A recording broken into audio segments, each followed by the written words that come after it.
자식들은 부모에게 닭 한 마리만 남기고 떠났지만 가방 안에 무엇이 들었는지는 전혀 몰랐습니다. 박서연, 할머니는 새 아들이 차에 올라타 뒤도 돌아보지 않고 떠나는 모습을 보며 다리가 후들거리는 것을 느꼈습니다. 할머니 곁에는 낡고 해진 가죽 가방 하나와 길가의 축축한 흙을 신경질적으로 쪼아대는 흰 닭 한 마리가 전부였습니다. 어머니, 이게 두 분을 위한 일이라는 걸 이해하게 되실 거예요. 불과 30분 전 큰아들 지훈이 말했습니다. 집은 이미 팔렸어요.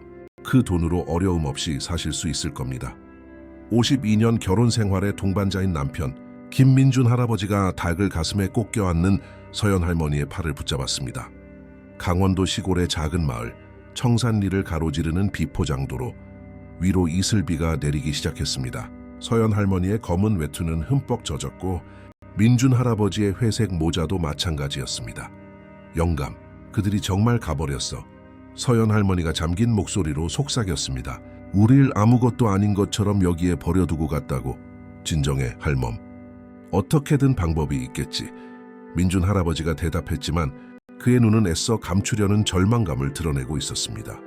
서연 할머니가 애지중지하며 희망이라고 부르던 그 닭은 부부가 마당에서 키우던 12마리 중 유일하게 남은 닭이었습니다.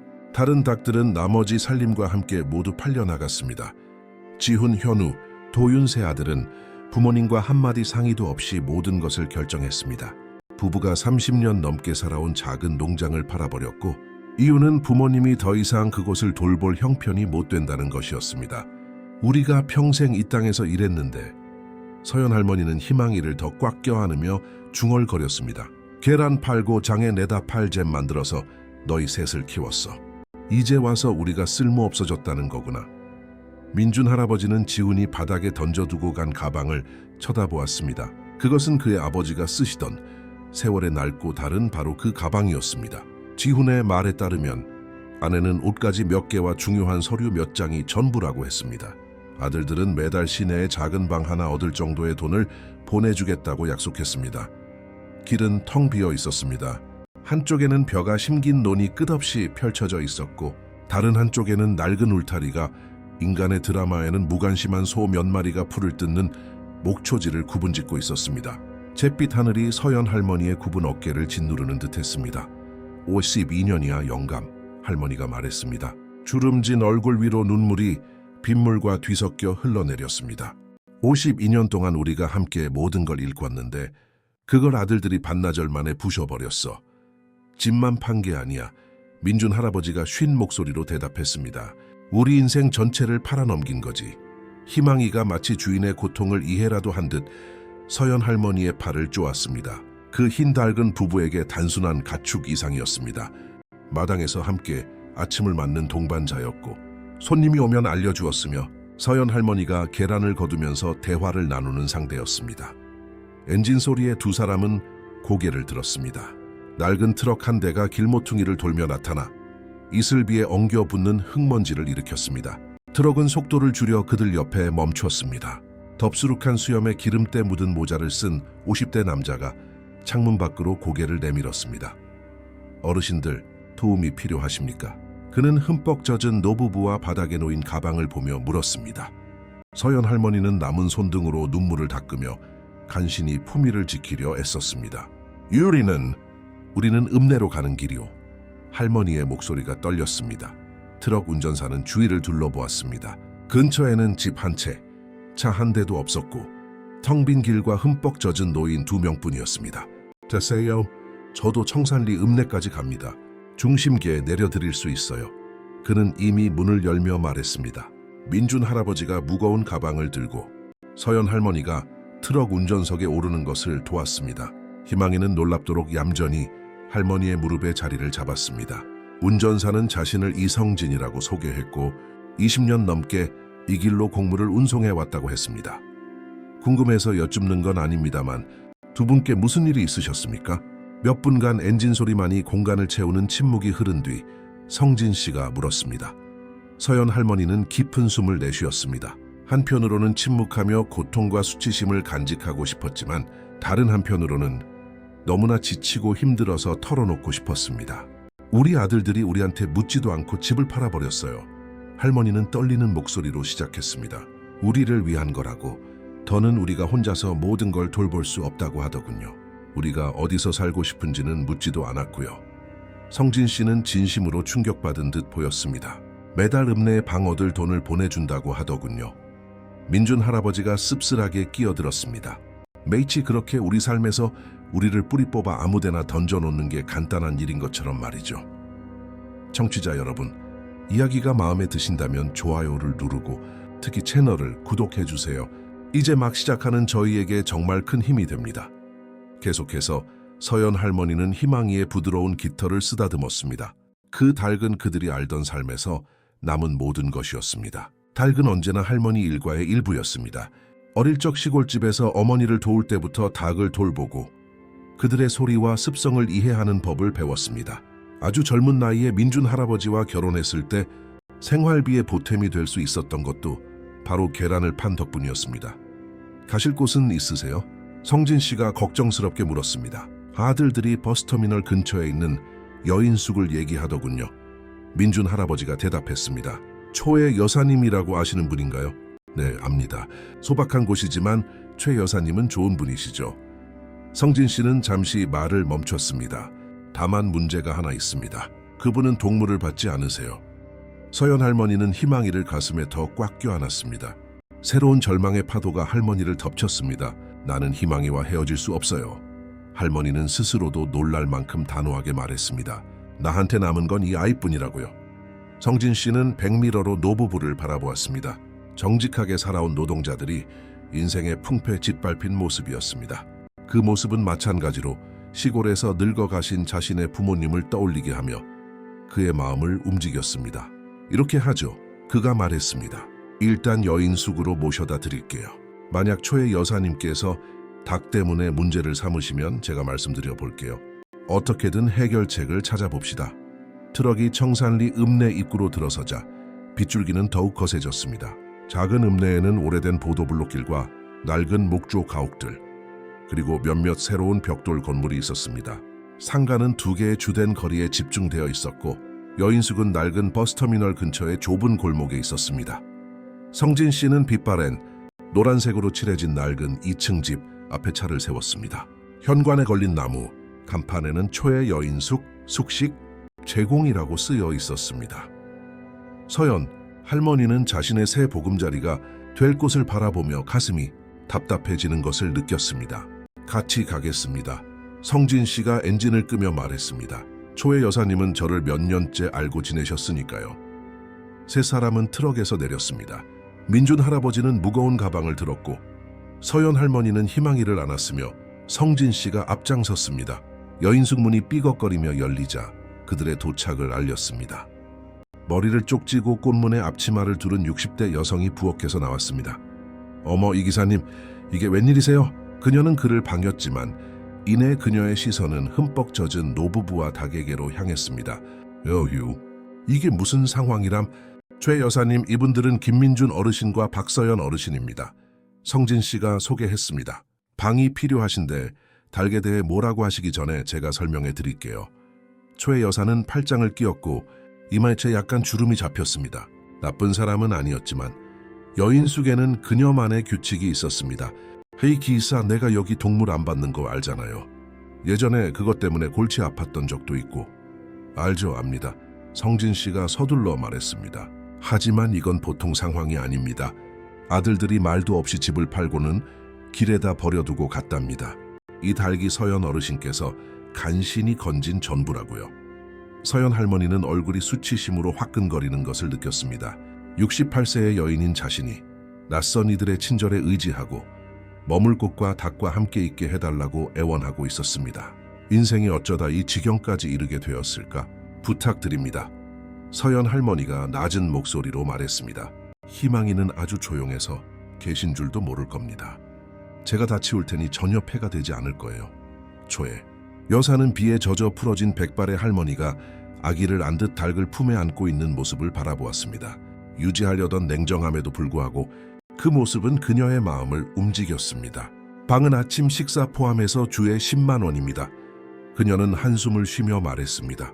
닭이랑 같이면 12만 원이고요. 그렇게 하겠습니다. 민준 할아버지는 그녀가 마음을 바꾸기 전에 재빨리 대답했습니다. 대신 닭은 방에만 두세요. 여인숙 마당을 돌아다니게는 못합니다. 최 여사는 벽에 걸린 고리에서 낡은 열쇠를 집으며 덧붙였습니다. 성진 씨는 2층에 있는 방까지 가방을 옮기는 것을 도와주었습니다. 절제 더블 침대, 낡은 옷장, 그리고 뒤뜰이 내다 보이는 창문이 있는 작은 방이었습니다. 벽지는 몇 군데 벗겨져 있었지만 깨끗했습니다. 고마워요, 젊은이. 서연 할머니가 희망이를 조심스럽게 마룻바닥에 내려놓으며 성진 씨에게 말했습니다. 오늘 정말 천사를 만났구려. 걱정 마십시오, 어르신. 성진 씨는 미소 지었지만 그의 눈에는 슬픔이 어려 있었습니다. 제 부모님도 시골 분이셨습니다. 이런 변화가 얼마나 힘든지 압니다. 그는 망설였습니다. 그러더니 주머니에서 5만 원짜리 지폐 한 장을 꺼냈습니다. 이거 받으세요. 생활비에 보탬이 될 겁니다. 아니요, 젊은이. 이럴 필요 없네. 민준 할아버지가 거절하려 했습니다. 제가 드리고 싶어서 그럽니다. 성진 씨는 민준 할아버지의 손에 돈을 쥐어주었습니다. 그리고 들으세요. 저는 매주 이곳을 지납니다. 필요한 게 있으시면 최 여사님께 말씀하세요. 그럼 저한테 전해주실 겁니다. 성진 씨가 떠난 후 노부부는 작은 방에 단둘이 남았습니다. 빗방울이 지붕을 두드렸고 희망이는 호기심에 방구석을 쪼아대고 있었습니다. 서연 할머니는 침대에 앉아 마침내 눈물이 자유롭게 흐르도록 내버려 두었습니다. 우리 이제 어떡해요, 영감? 할머니가 흐느꼈습니다. 아들들이 보내줄 돈으로는 여인 숙비, 내고 먹고 살기에도 빠듯할 텐데. 민준 할아버지는 아내 앞에 무릎을 꿇고 그녀의 주름진 손을 잡았습니다. 우린 언제나 방법을 찾아냈잖아, 할멈. 언제나? 이번에도 방법을 찾을 거야. 그의 목소리조차 불확실함에 떨렸습니다. 서연 할머니는 방을 둘러보았습니다. 옷은 흠뻑 젖어 있었고 구석에 놓인 낡은 가방은 그들만큼이나 처량해 보였습니다. 희망이만이 이 낯선 곳에서 유일하게 익숙한 존재였습니다. 우리가 결혼했을 때 기억나요? 서연 할머니는 기억 속에서 힘을 찾으려 애쓰며 말했습니다. 우린 아무것도 없었잖아요. 시부모님 댁 뒤편에 있는 그 작은 방에서 살았고 당신은 첫날 밤에 우리가 굶을까봐 무섭다며 울었죠. 민준 할아버지는 희미하게 미소 지으며 엄지손가락으로 그녀의 눈물을 닦아주었습니다. 그리고 당신은 절대 굶게 하지 않겠다고 열심히 일하겠다고 약속했지. 서연 할머니가 그의 얼굴을 만졌습니다. 그리고 당신은 그 약속을 지켰어요, 민준 씨. 평생을 일했잖아요. 당신도 마찬가지였지. 해가 뜨기도 전에 일어나 간식을 만들고 텃밭을 가꾸고 닭을 키웠잖아. 민준 할아버지가 그녀의 이마에 입을 맞췄습니다. 우리는 언제나 한 팀이었어. 희망이가 침대 위로 뛰어올라 마치 그 순간에 참여하고 싶다는 듯이 두 사람 사이에 자리를 잡았습니다. 서연 할머니는 닭의 깃털을 쓰다듬으며 익숙한 행동에서 위안을 찾았습니다. 이 가방이나 열어봅시다. 지훈이가 뭘 넣어뒀는지. 민준 할아버지가 일어나며 제안했습니다. 그는 낡은 가방을 침대 가까이로 끌었습니다. 자물쇠에는 녹슬어서 여는데 애를 먹었습니다. 마침내 열었을 때 서연 할머니의 가슴은 조여왔습니다. 안에는 그들의 낡은 옷까지 몇 벌뿐이었습니다. 민준 할아버지의 바지 2벌, 서연 할머니의 소박한 원피스 3벌, 속옷 그리고 외투 1벌, 그리고 바닥에는 흰 봉투 하나가 있었습니다. 민준 할아버지가 그것을 집어 떨리는 손가락으로 열었습니다. 그것은 타자기로 친 차갑고 직설적인 편지였습니다. 아버지, 어머니, 두 분께서 더 이상 농장을 유지할 능력이 없으시다고 판단하여 저희가 팔기로 결정했습니다. 매매 대금은 투자하여 매월 5일 80만 원의 생활비를 보장해 드릴 것입니다. 두 분을 위한 결정이었음을 이해해 주시길 바랍니다. 모든 것이 법적으로 처리되었으니 저희를 찾거나 문제를 일으키지 마십시오. 지훈, 현우, 도윤 올림. 서연 할머니는 민준 할아버지의 손에서 편지를 확 낚아채 잘게 찢어버렸습니다. 마침내 슬픔을 이기고 분노가 끓어올랐습니다. 80만 원! 할머니가 소리쳤습니다. 우리가 한 달에 80만 원으로 살 수 있다고 생각하는 거야. 그러고도 말 안 듣는 어린애 취급하듯 문제를 일으키지 말라고. 민준 할아버지는 아내가 그렇게 분노하는 것을 본 적이 없었습니다. 서연 할머니는 언제나 차분하고 상황을 체념하며 받아들이는 사람이었지만 이건 너무했습니다. 52년 동안 저놈들을 키웠어. 서연 할머니는 감정에 북받쳐 떨리는 목소리로 말을 이었습니다. 지훈이 태어날 때 나까지 죽을 뻔했어. 사흘 동안 진통을 겪었고 의사들이 아이가 못 살 거라고 했을 때 내가 기도하고 빌고 지훈이만 살려달라고 모든 걸 약속했어. 알아, 할멈 그리고 현우는 서연 할머니는 멈추지 않았습니다. 6살 때 아팠을 때 아무도 원인을 모르던 그 열병 누가 밤새도록 뜬 눈으로 곁을 지켰지. 누가 개인 병원 의사 비용을 내려고 금반지를 팔았어. 민준 할아버지는 고개를 숙였습니다. 그 또한 기억했습니다. 함께 이겨냈던 모든 어려움을 기억했습니다. 그리고 막내 도윤이 서연 할머니의 목소리는 부드러워졌지만 여전히 고통이 서려 있었습니다. 읍내에서 기술 학교 다니고 싶다고 했을 때 버스비랑 책값 대주려고 누가 새벽 4시에 일어나 빵을 구워 장에 내다 팔았지. 당신이었어, 할멈. 언제나 당신이었지. 민준 할아버지가 그녀 옆에 앉았습니다. 희망이가 가방 안을 끈질기게 쪼아대기 시작했고 발톱이 안감을 긁는 소리가 났습니다. 그 소리가 민준 할아버지의 주의를 끌었습니다. 왜 그러니 아가? 그는 닭을 보며 말했습니다. 희망이는 계속해서 가방 바닥에 같은 곳만 쪼아댔습니다. 민준 할아버지는 호기심에 가까이 다가갔습니다. 뭔가 이상했습니다. 안감이 한쪽 부분에서 들떠 있는 것 같았습니다. 서연 씨, 이리 와서 이것 좀 봐요. 그가 그녀를 불렀습니다. 서연 할머니는 여전히 눈물을 닦으며 다가왔습니다. 민준 할아버지가 안감 위로 손가락을 쓸어보니 바느질이 서툴게 되어 있는 틈새가 느껴졌습니다. 조심스럽게 천을 당기자 숨겨진 공간이 드러났습니다. 안에는 세월에 누렇게 변한 봉투 하나와 여러 서류가 들어 있었습니다. 민준 할아버지는 떨리는 손으로 모든 것을 꺼냈습니다. 낡은 종이들이었고 어떤 것은 거의 부서질 지경이었습니다. 서연 할머니는 그가 서류를 살펴보는 동안 옆에 앉았습니다. 이건 시아버지 글씨체네요. 서연 할머니는 서류 중 하나의 필체를 알아보고 말했습니다. 민준 할아버지는 고개를 끄덕였습니다. 그의 아버지는 15년 전 그가 겨우 55세였을 때 돌아가셨습니다. 당시에는 큰 충격이었지만 삶은 계속되어야 했습니다. 농지 소유권 증서. 민준 할아버지가 소리내어 읽었습니다. 충청남도 5호군 구희망농장 31번지 필지. 서연 할머니의 눈이 커졌습니다. 희망농장. 시아버지께서 충청남도에 땅이 있으셨다고요? 나는 몰랐어요. 민준 할아버지는 계속 읽었습니다. 여기 12헥타르라고 되어 있네. 날짜는 1978년이고 하지만 그건 우리가 결혼하기 전이잖아요. 서연 할머니가 다른 서류를 집어들었습니다. 영감, 여기 편지가 있어요. 손으로 쓴 누렇게 바래고 잉크가 희미해진 편지였습니다. 민준 할아버지는 수많은 장보기, 목록과 작업 메모에서 보았던 아버지의 글씨체를 즉시 알아봤습니다. 내 아들 민준아, 네가 이 글을 읽고 있다면 나는 이미 세상에 없겠구나. 내가 언제나 너에게 최선을 다하려 했다는 것을 알아주었으면 한다. 충청남도의 이 땅은 우리 집안의 것이었다. 할아버지에게서 아버지께로 그리고 나에게로 물려받은 땅이지. 내 어머니와 결혼하여 강원도로 오면서 이 땅을 뒤로 하고 왔다. 언젠가 다시 찾을 계획이었지만 삶은 그렇게 흘러가 버렸구나. 이제 이 땅은 내 것이다, 아들아. 어떤 상태일지는 모르겠지만 이것이 너의 유산이다. 잘 돌보아라. 너의 아버지 김진수. 청취자 여러분, 이야기가 마음에 드신다면 좋아요를 누르고 특히 채널을 구독해주세요. 이제 막 시작하는 저희에게 정말 큰 힘이 됩니다. 계속해서 뒤은 침묵은 무거웠습니다. 서연 할디머지와 민준 할아버지는 발견한 사실을 곱씹으며 서로를 바라보았습니다.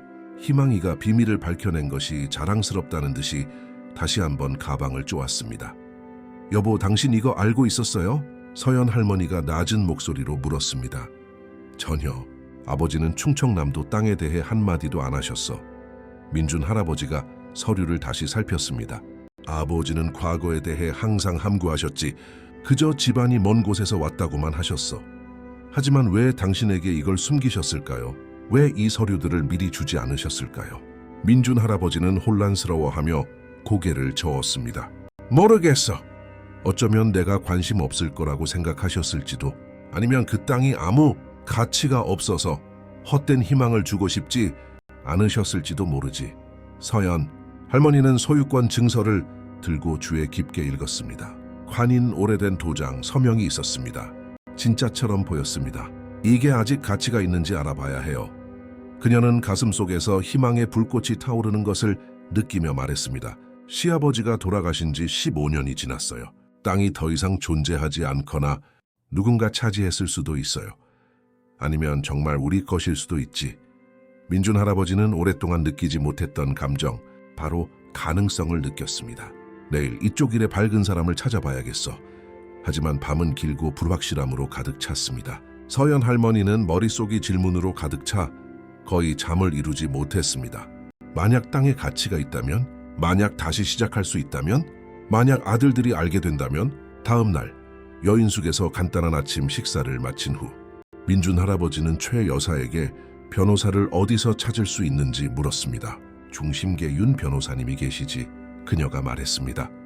하지만 비싸. 교회 근처에 구 변호사도 있고 거기가 좀 더 저렴할 거야. 그들은 구 변호사에게 가보기로 결정했습니다. 사무실은 작은 가게 위층의 낡은 방에 있었습니다. 그들은 한 걸음씩 내디딜 때마다 삐걱거리는 좁은 나무 계단을 올라갔습니다. 서연 할머니는 희망이를 물과 옥수수와 함께 방에 두고 왔습니다. 문에는 구 변호사, 법률 사무소라는 팻말이 붙어 있었습니다. 민준 할아버지가 노크하자 걸걸한 목소리가 들어오라고 했습니다. 책상 뒤에 앉은 남자는 40대 초반의 뚱뚱한 남자로 기름진 머리를 뒤로 빗어 넘기고 한물간 양복을 입고 있었습니다. 그들이 들어섰을 때 그는 쳐다보지도 않았습니다. 말씀하세요. 그는 공책에 무언가를 계속 쓰면서 말했습니다. 안녕하십니까 변호사님. 민준 할아버지가 서류를 들고 시작했습니다. 땅 문제로 자문을 좀 구하고 싶어서요. 구 변호사는 마침내 고개를 들어 허름한 옷차림의 노부부를 훑어보았습니다. 상담료 낼 돈은 있으세요? 얼만데요? 서연 할머니가 물었습니다. 상담료는 10만 원입니다. 제가 다른 일을 해야 하면 그건 나중에 얘기하고요. 민준 할아버지와 서연 할머니는 서로를 쳐다보았습니다. 방금 여인숙의 주당 12만 원을 지불했습니다. 성진 씨가 준 5만 원과 그들이 모아둔 8만 원이 있었습니다. 10만 원은 큰 돈이었지만 알아야만 했습니다. 바가론 내겠습니다.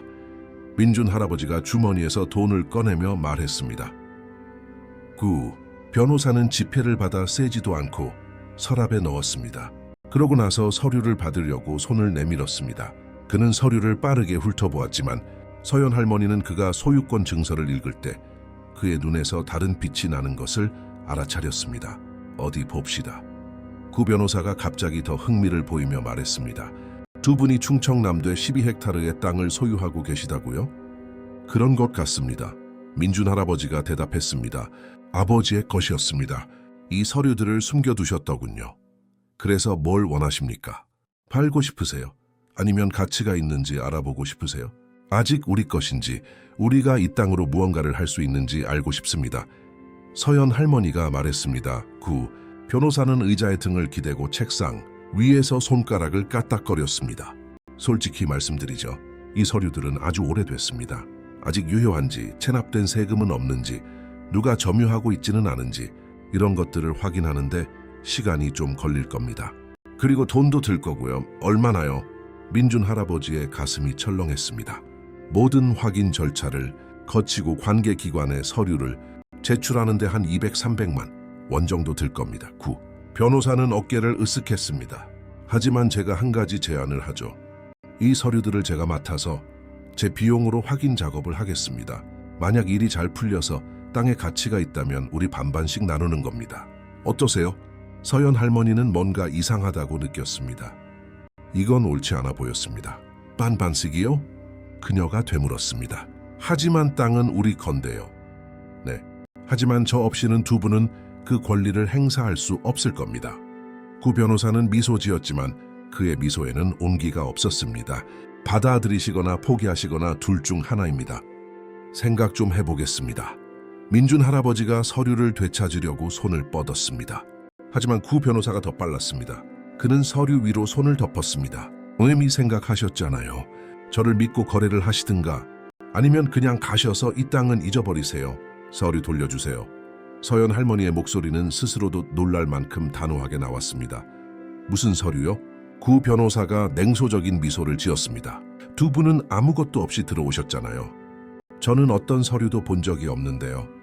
민준 할아버지는 분노가 뜨겁고 급하게 치밀어 오르는 것을 느꼈습니다. 그는 벌떡 일어섰습니다. 이런 도둑놈 같으니 우리 것을 돌려줘. 경찰 부르기 전에 내 사무실에서 나가. 구 변호사도 일어서며 전화기 쪽으로 손을 뻗었습니다. 그때 예상치 못한 일이 벌어졌습니다.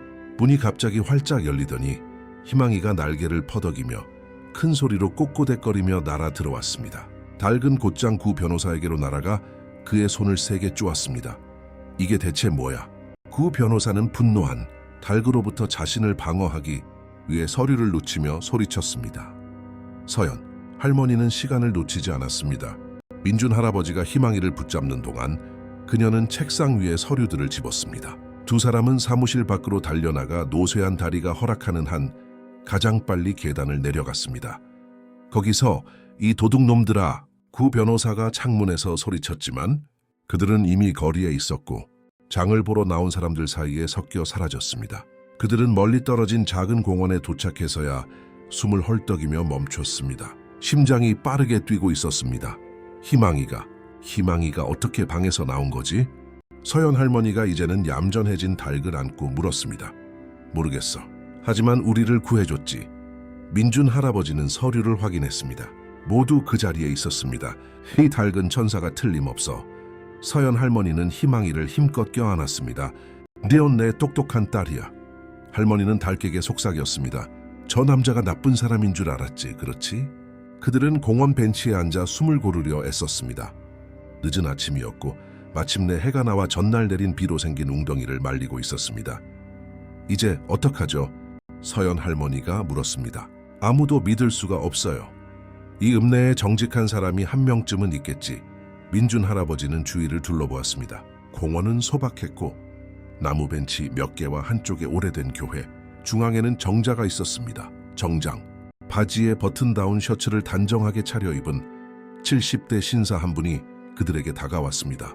그는 금태 안경을 쓰고 있었고 흰 머리를 단정하게 빗어 넘겼습니다. 실례합니다만 그가 정중한 목소리로 말했습니다. 두 분께서 서두르시는 모습을 그냥 지나칠 수가 없어서요. 괜찮으십니까? 서연 할머니와 민준 할아버지는 경계하며 서로를 쳐다봤지만 그 남자의 눈빛에는 신뢰감을 주는 무언가가 있었습니다. 변호사랑 문제가 좀 있었습니다. 민준 할아버지는 모험을 해보기로 결심하고 말했습니다.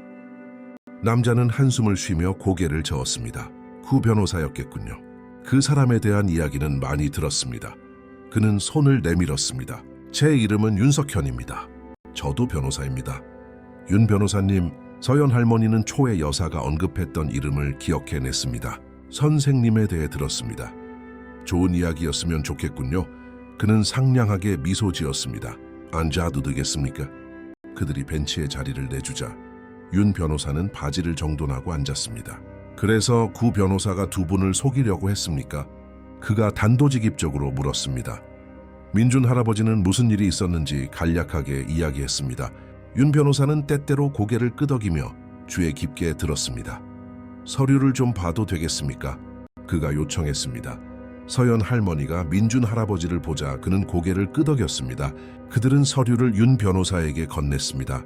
그는 안경을 쓰고 시간을 들여 꼼꼼하게 읽었습니다. 다 읽고 나자 그는 나지막이 휘파람을 불었습니다. 이건 진짜처럼 보입니다. 그가 말했습니다.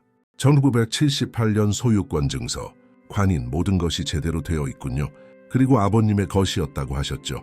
네, 15년 전에 돌아가셨는데 이 땅에 대해서는 한 번도 말씀이 없으셨습니다. 민준 할아버지가 설명했습니다. 그래서 이걸로 무엇을 하실 생각이십니까? 우선 아직 가치가 있는지 알고 싶습니다. 서연 할머니가 말했습니다.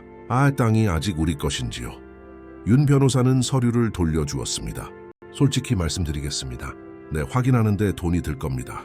등기소, 부동산 등기부 등을 확인하고 부채가 없는지, 누가 점유취득 시효를 주장하지 않는지 봐야 합니다. 시간이 걸리는 작업입니다. 비용이 얼마나 들까요? 민준 할아버지는 이미 최악의 상황을 예상하고 있었습니다. 보통 전체 서비스에 대해 300만 원 정도 청구합니다. 윤 변호사는 잠시 멈췄습니다. 하지만 저는 프로보노 사건도 맞습니다. 도움이 필요하지만 비용을 감당할 수 없는 분들을 위한 사건이죠. 프로보노요? 서연 할머니는 그 용어를 몰랐습니다. 무료로 해드린다는 뜻입니다. 윤 변호사가 설명했습니다. 더 정확히는 수수료와 서류 비용만 받습니다. 대략 50만 원 정도 들 겁니다. 제 수임료는 받지 않겠습니다. 믿기지 않을 만큼 좋은 제안이었습니다. 서연 할머니는 구 변호사와의 경험 때문에 여전히 의심스러웠습니다. 그런데 왜 저희를 위해 그런 일을 해주시나요? 그녀가 물었습니다. 윤 변호사는 공원 옆 교회를 사색에 잠긴 채 바라보았습니다. 제 아버지는 농부셨습니다. 평생 땅에서 일하셨죠. 가진 건 많지 않았지만 언제나 정직하셨습니다. 아버지가 늙고 병드셨을 때 저희 형제들은 아버지가 마땅히 받으셔야 할 모든 정성을 다해 돌봐드렸습니다. 그는 시선을 노부부에게로 돌렸습니다. 하지만 모든 사람이 그런 행운을 누리는 것은 아니라는 걸 압니다. 많은 노인들이 속고 버려지고 강탈당하는 것을 봅니다. 제가 도울 수 있을 때 저는 돕습니다. 그의 말에는 진심이 담겨 있었습니다. 서연 할머니는 그를 믿을 수 있겠다고 느꼈습니다. 하지만 저희는 아직 50만 원이 없습니다. 민준 할아버지가 낮은 목소리로 말했습니다. 서두를 필요 없습니다. 윤 변호사는 주머니에서 명함을 꺼냈습니다. 천천히 생각해 보세요. 돈이 준비되면 저를 찾아오십시오. 제 사무실은 저기 중심가 234번지에 있습니다. 그는 일어나 옷을 정돈하고 떠나기 전에 손을 흔들었습니다. 서연 할머니와 민준 할아버지는 명함을 바라보았습니다. 윤석현 변호사 법률 및 컨설팅, 믿어도 될까요? 서연 할머니가 물었습니다. 모르겠어, 할멈. 하지만 우리에겐 선택의 여지가 별로 없는 것 같아. 그들은 머릿속 가득 의문을 품고 여인숙으로 돌아왔습니다. 그 순간 50만 원은 큰 돈처럼 느껴졌습니다. 성진 씨가 준 돈에서 3만 원이 남아 있었습니다. 아들들이 보내줄 80만 원은 2주 후인 5일에나 들어올 예정이었습니다.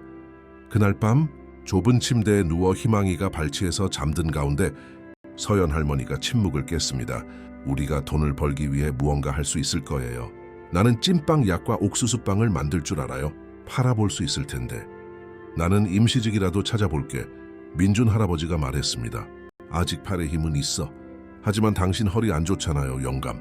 의사가 무리하지 말라고 했어요. 뭐라도 해야 해, 서연 씨. 당신이 일하는 동안 가만히 있을 순 없어.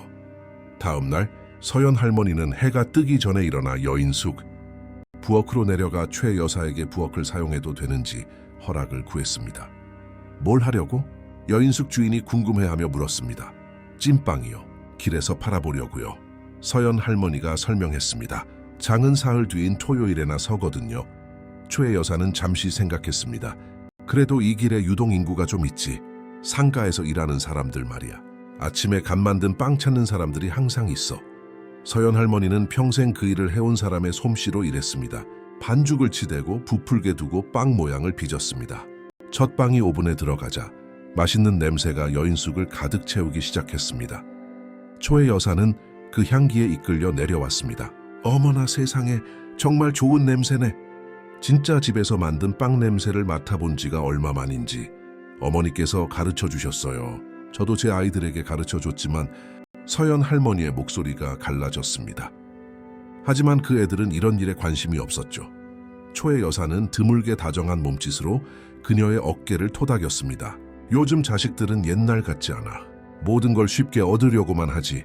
부모의 노고에 감사할 줄을 몰라. 빵은 노릇노릇하고 향기롭게 구워졌습니다. 서연 할머니는 20개를 만들었습니다. 최 여사는 즉시 4개를 사며 개당 5,000원을 지불했습니다. 세이지 페인 백 여사, 이런 빵빵집에선 7,000원은 할 텐데. 그녀가 말했습니다. 빨리 팔아야 하고 아직 알려지지 않았으니까요. 초의 여사에게 빌린 바구니에 빵을 담아 서연 할머니는 거리로 나갔습니다. 아침은 맑았고 몇몇 사람들이 이미 오가고 있었습니다. 그녀는 길모퉁이의 자리를 잡고 외치기 시작했습니다. 따끈따끈한 집에서 만든 찐빵 5,000원. 처음에는 멈추는 사람이 거의 없었지만 그 향기는 거부할 수 없었습니다. 중년 여성이 첫 손님이었습니다. 뭘로 만든 거예요? 그녀가 의심스럽게 물었습니다. 밀가루, 이스트, 소금, 물, 그리고 많은 정성으로 만들었죠. 서연 할머니가 미소 지었습니다. 여자는 하나를 사서 그 자리에서 맛보고는 돌아와 2개를 더 샀습니다. 정말 맛있네요. 몇 년 만에 이런 빵을 먹어봐요. 1시간 만에 서연 할머니는 모든 빵을 팔았습니다. 주머니에는 10만 원이 있었습니다. 그녀는 얼굴에 미소를 띠고 여인숙으로 돌아왔습니다. 청취자 여러분, 이야기가 마음에 드신다면 좋아요를 누르고 특히 채널을 구독해주세요. 이제 막 시작하는 저희에게 정말 큰 힘이 됩니다. 이제 계속해서 민준 할아버지는 일자리를 찾아 나섰다가 오후에 지친 모습으로 돌아왔지만 좋은 소식을 가지고 왔습니다. 창고에서 임시직을 구했어. 물건 싣고 내리는 걸 도울 거야. 하루에 5만 원씩. 하지만 당신 허리는요, 영감? 조심할게.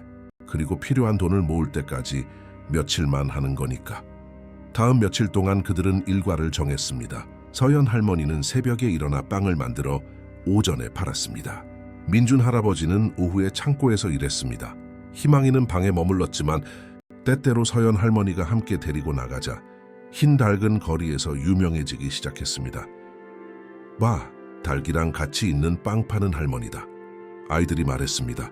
사람들은 매일 아침 서연 할머니를 기다리기 시작했습니다.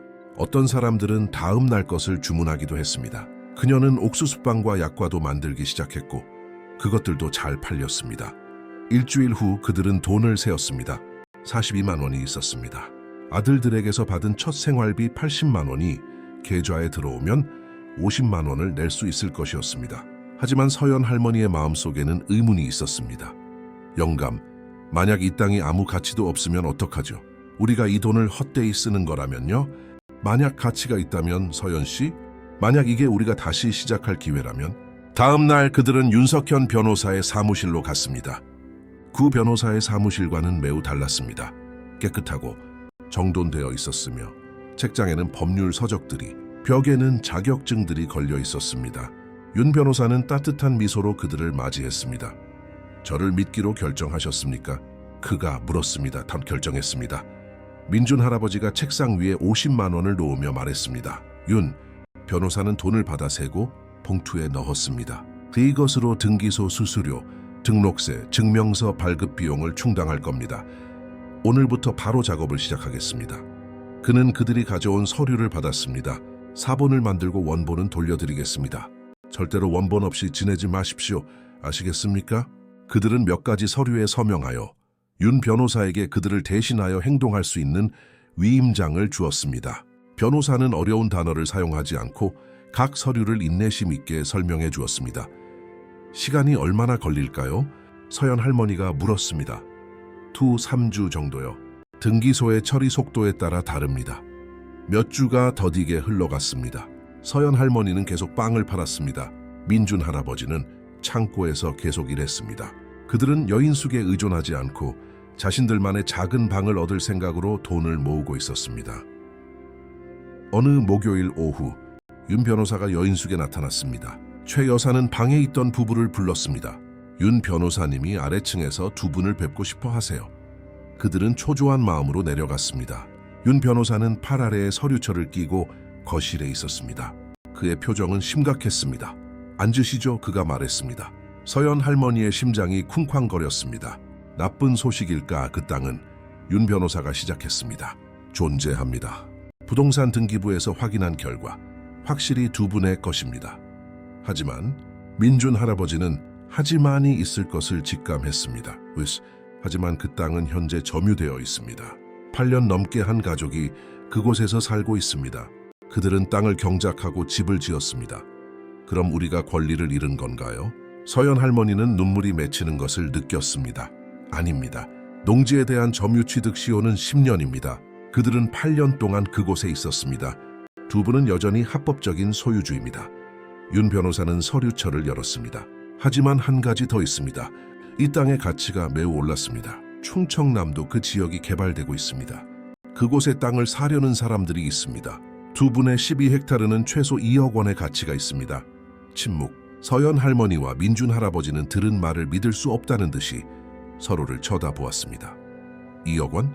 민준 할아버지는 겨우 말을 꺼냈습니다. 최소한입니다. 정확한 위치에 따라서는 3억 원까지도 갈 수 있습니다. 서연 할머니는 울기 시작했습니다. 기쁨, 안도, 충격, 모든 감정이 뒤섞여 있었습니다. 하지만 그곳에 있는 가족 문제가 있습니다. 윤 변호사가 말을 이었습니다. 두 가지 선택지가 있습니다. 소유권 반환 청구 소송을 제기하여 그들을 내보내고 토지를 차지하는 방법이 있습니다. 또는 합의를 시도해 볼 수 있습니다. 어떤 종류의 합의 말입니까? 민준 할아버지가 물었습니다. 상황에 따라 다릅니다. 그들에게 돈이 있다면 토지를 팔 수도 있습니다. 아니면 동업 관계를 맺고 생산 수익을 나눌 수도 있습니다. 또는 양측에 좋은 다른 어떤 방식이든 가능합니다. 그 땅을 봐야겠어요. 서연 할머니가 말했습니다. 그 가족을 만나봐야겠어요. 원하시면 내일이라도 제가 모시고 갈 수 있습니다. 윤 변호사가 제안했습니다. 충청남도는 여기서 차로 4시간 정도 걸립니다. 그들은 수락했습니다. 다음 날 아침 윤 변호사는 차로 그들을 데리러 왔습니다. 서연 할머니는 희망이를 데려가겠다고 고집했습니다. 이 아이는 우리의 행운이에요. 그녀는 구멍 뚫린 판지 상자에 닭을 넣으며 설명했습니다. 여행은 길었지만 풍경은 아름다웠습니다.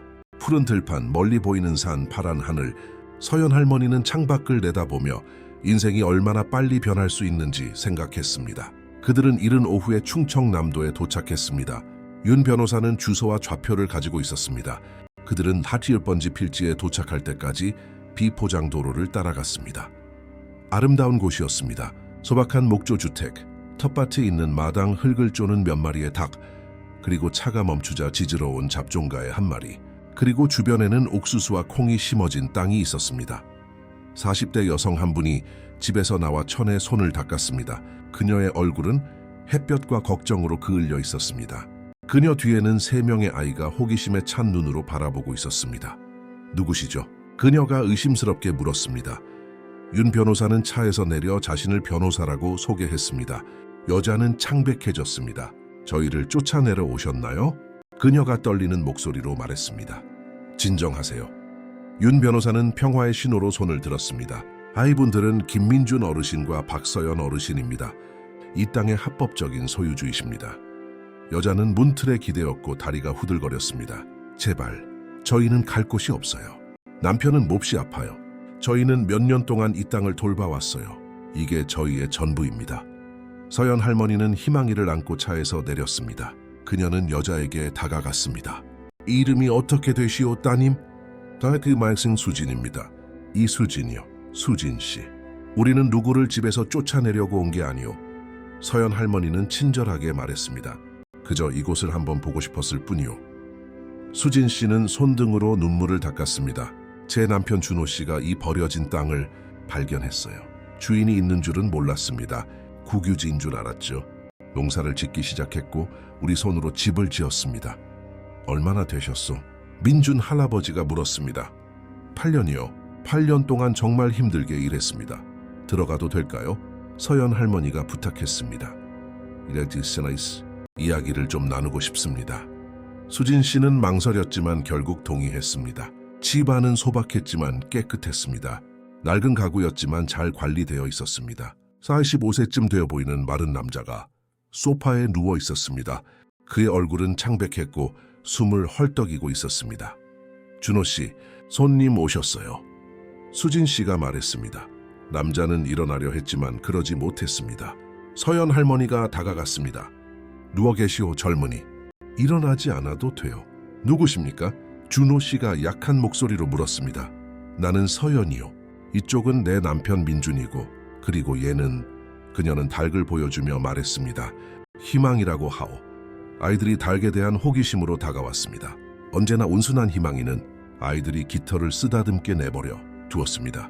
닭이 예쁘네요. 6살쯤 되어 보이는 막내딸이 말했습니다. 고맙구나, 얘야. 이름이 뭐니? 에세와 얘요. 그리고 이쪽은 오빠들, 시우랑 예준이에요.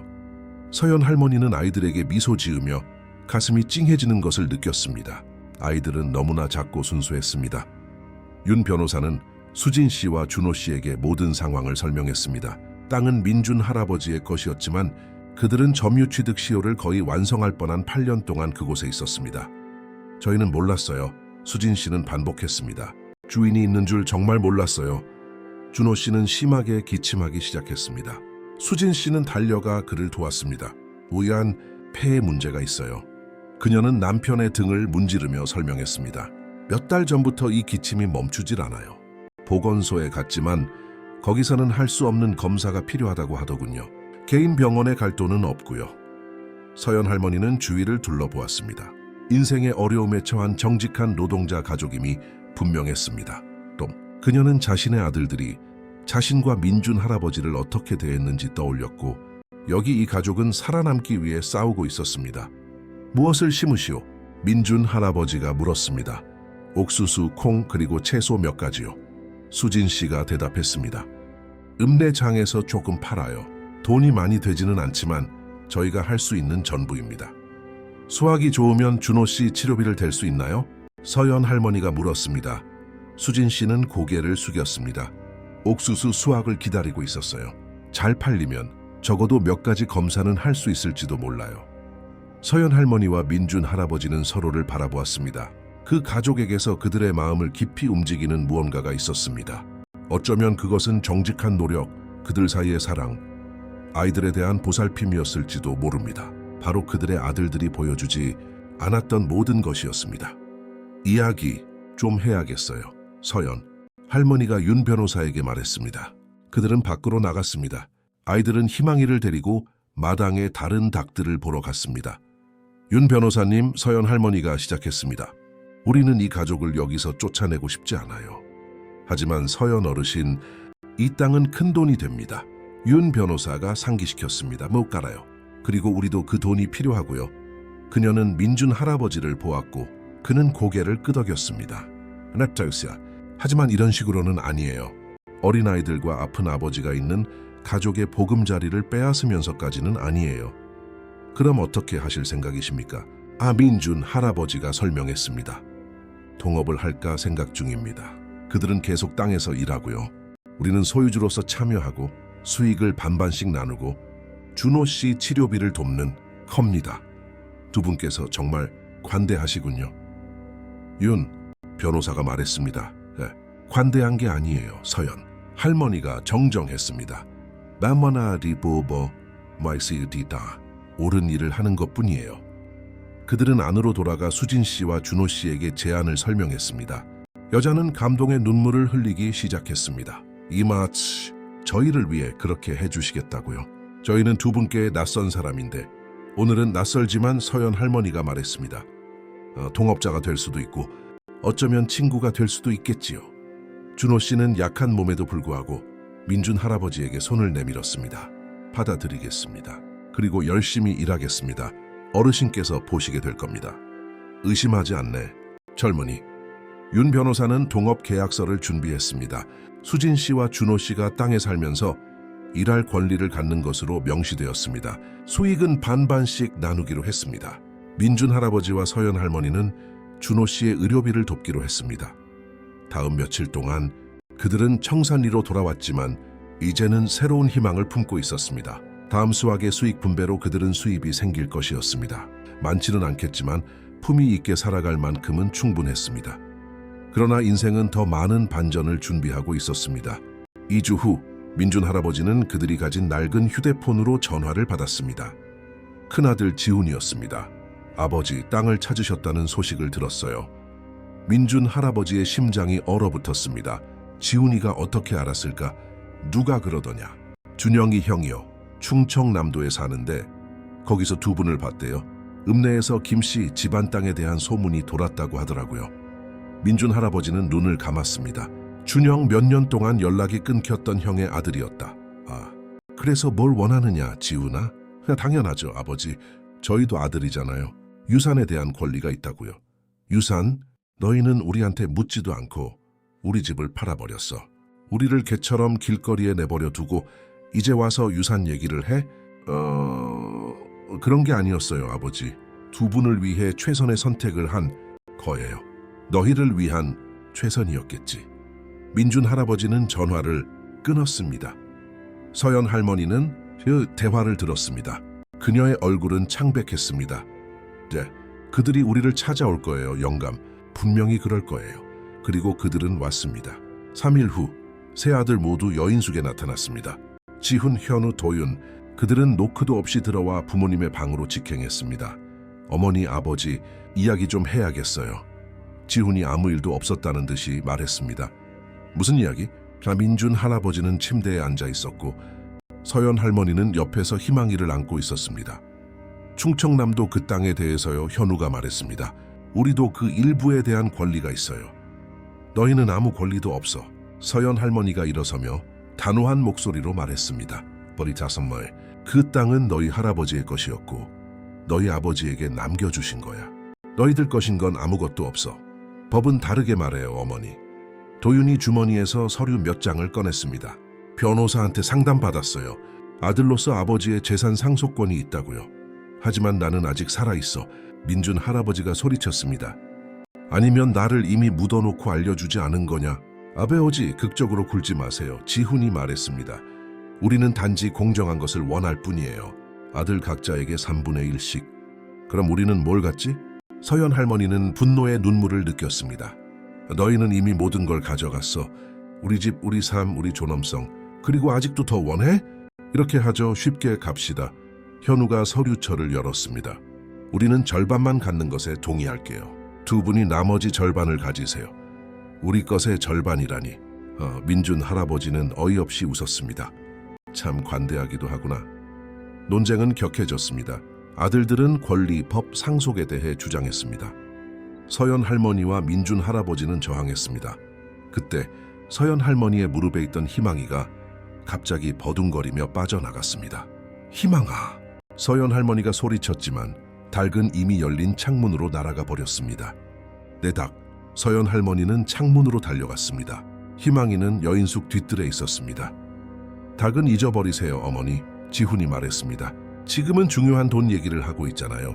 하지만 서연 할머니는 듣고 있지 않았습니다. 그녀는 계단을 뛰어내려갔습니다. 민준 할아버지가 그 뒤를 따랐습니다. 세 아들은 서로를 쳐다보고는 역시 내려갔습니다. 뜰에서 서연 할머니는 희망이를 잡으려 했지만 닭은 뒤편으로 도망치며 흙을 쪼아댔습니다. 그곳은 잡초가 무성한 공터였습니다. 희망아, 이리 와, 내 새끼. 서연 할머니는 잡초를 헤치며 앞으로 나아갔습니다. 그때 나무뿌리에 걸려 넘어졌습니다. 고통스러운 비명이 크게 울렸습니다. 민준 할아버지가 달려왔습니다. 서연 씨 괜찮아. 마모기. 그녀가 고통에 신음했습니다. 삔 것 같아. 민준 할아버지는 아들들이 도우러 오기를 기대하며 뒤를 돌아보았지만 그가 본 것은 피를 끓게 만들었습니다.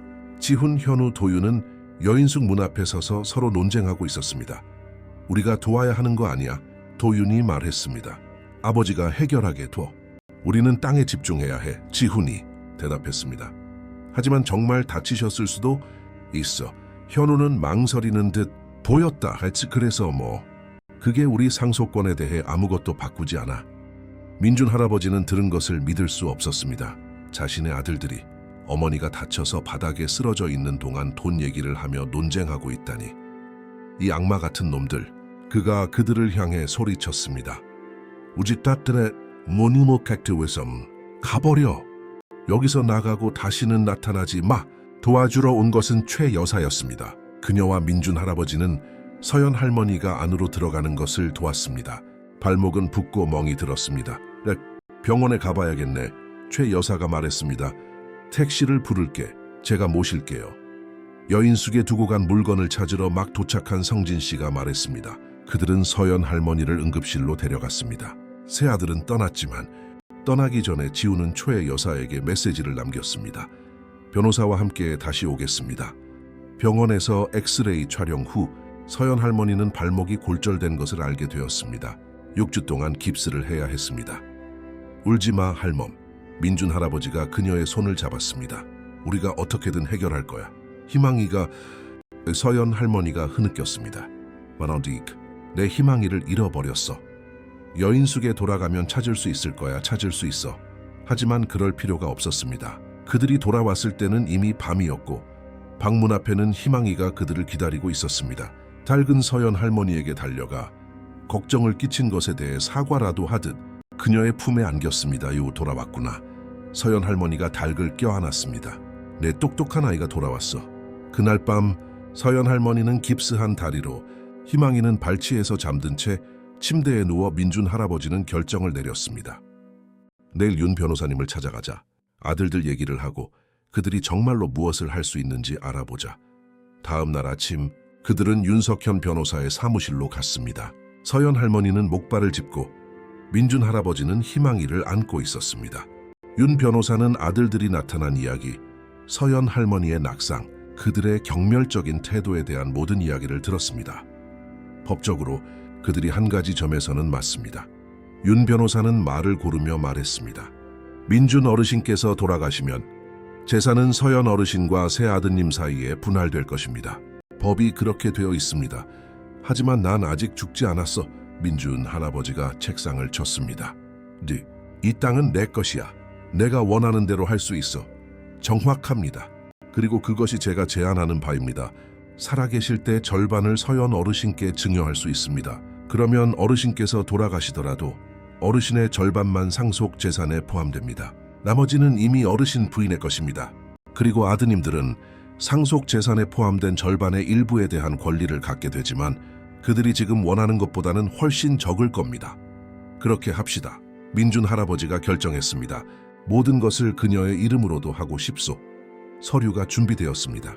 서연 할머니는 이제 땅의 절반을 소유하게 되었습니다. 지훈, 현우, 도윤이 이 사실을 알았을 때 그들은 격분했습니다. 이건 불법적인 술수야. 지훈이 윤석현 변호사의 사무실에 쳐들어가 소리쳤습니다. 완벽하게 합법적입니다. 윤 변호사는 침착함을 유지했습니다. 아버님께서는 살아계시는 동안 자신의 재산을 원하는 대로 처분할 모든 권리가 있습니다. 법정으로 가겠어. 네, 그렇게 하십시오. 패소할 겁니다. 그리고 그들은 패소했습니다.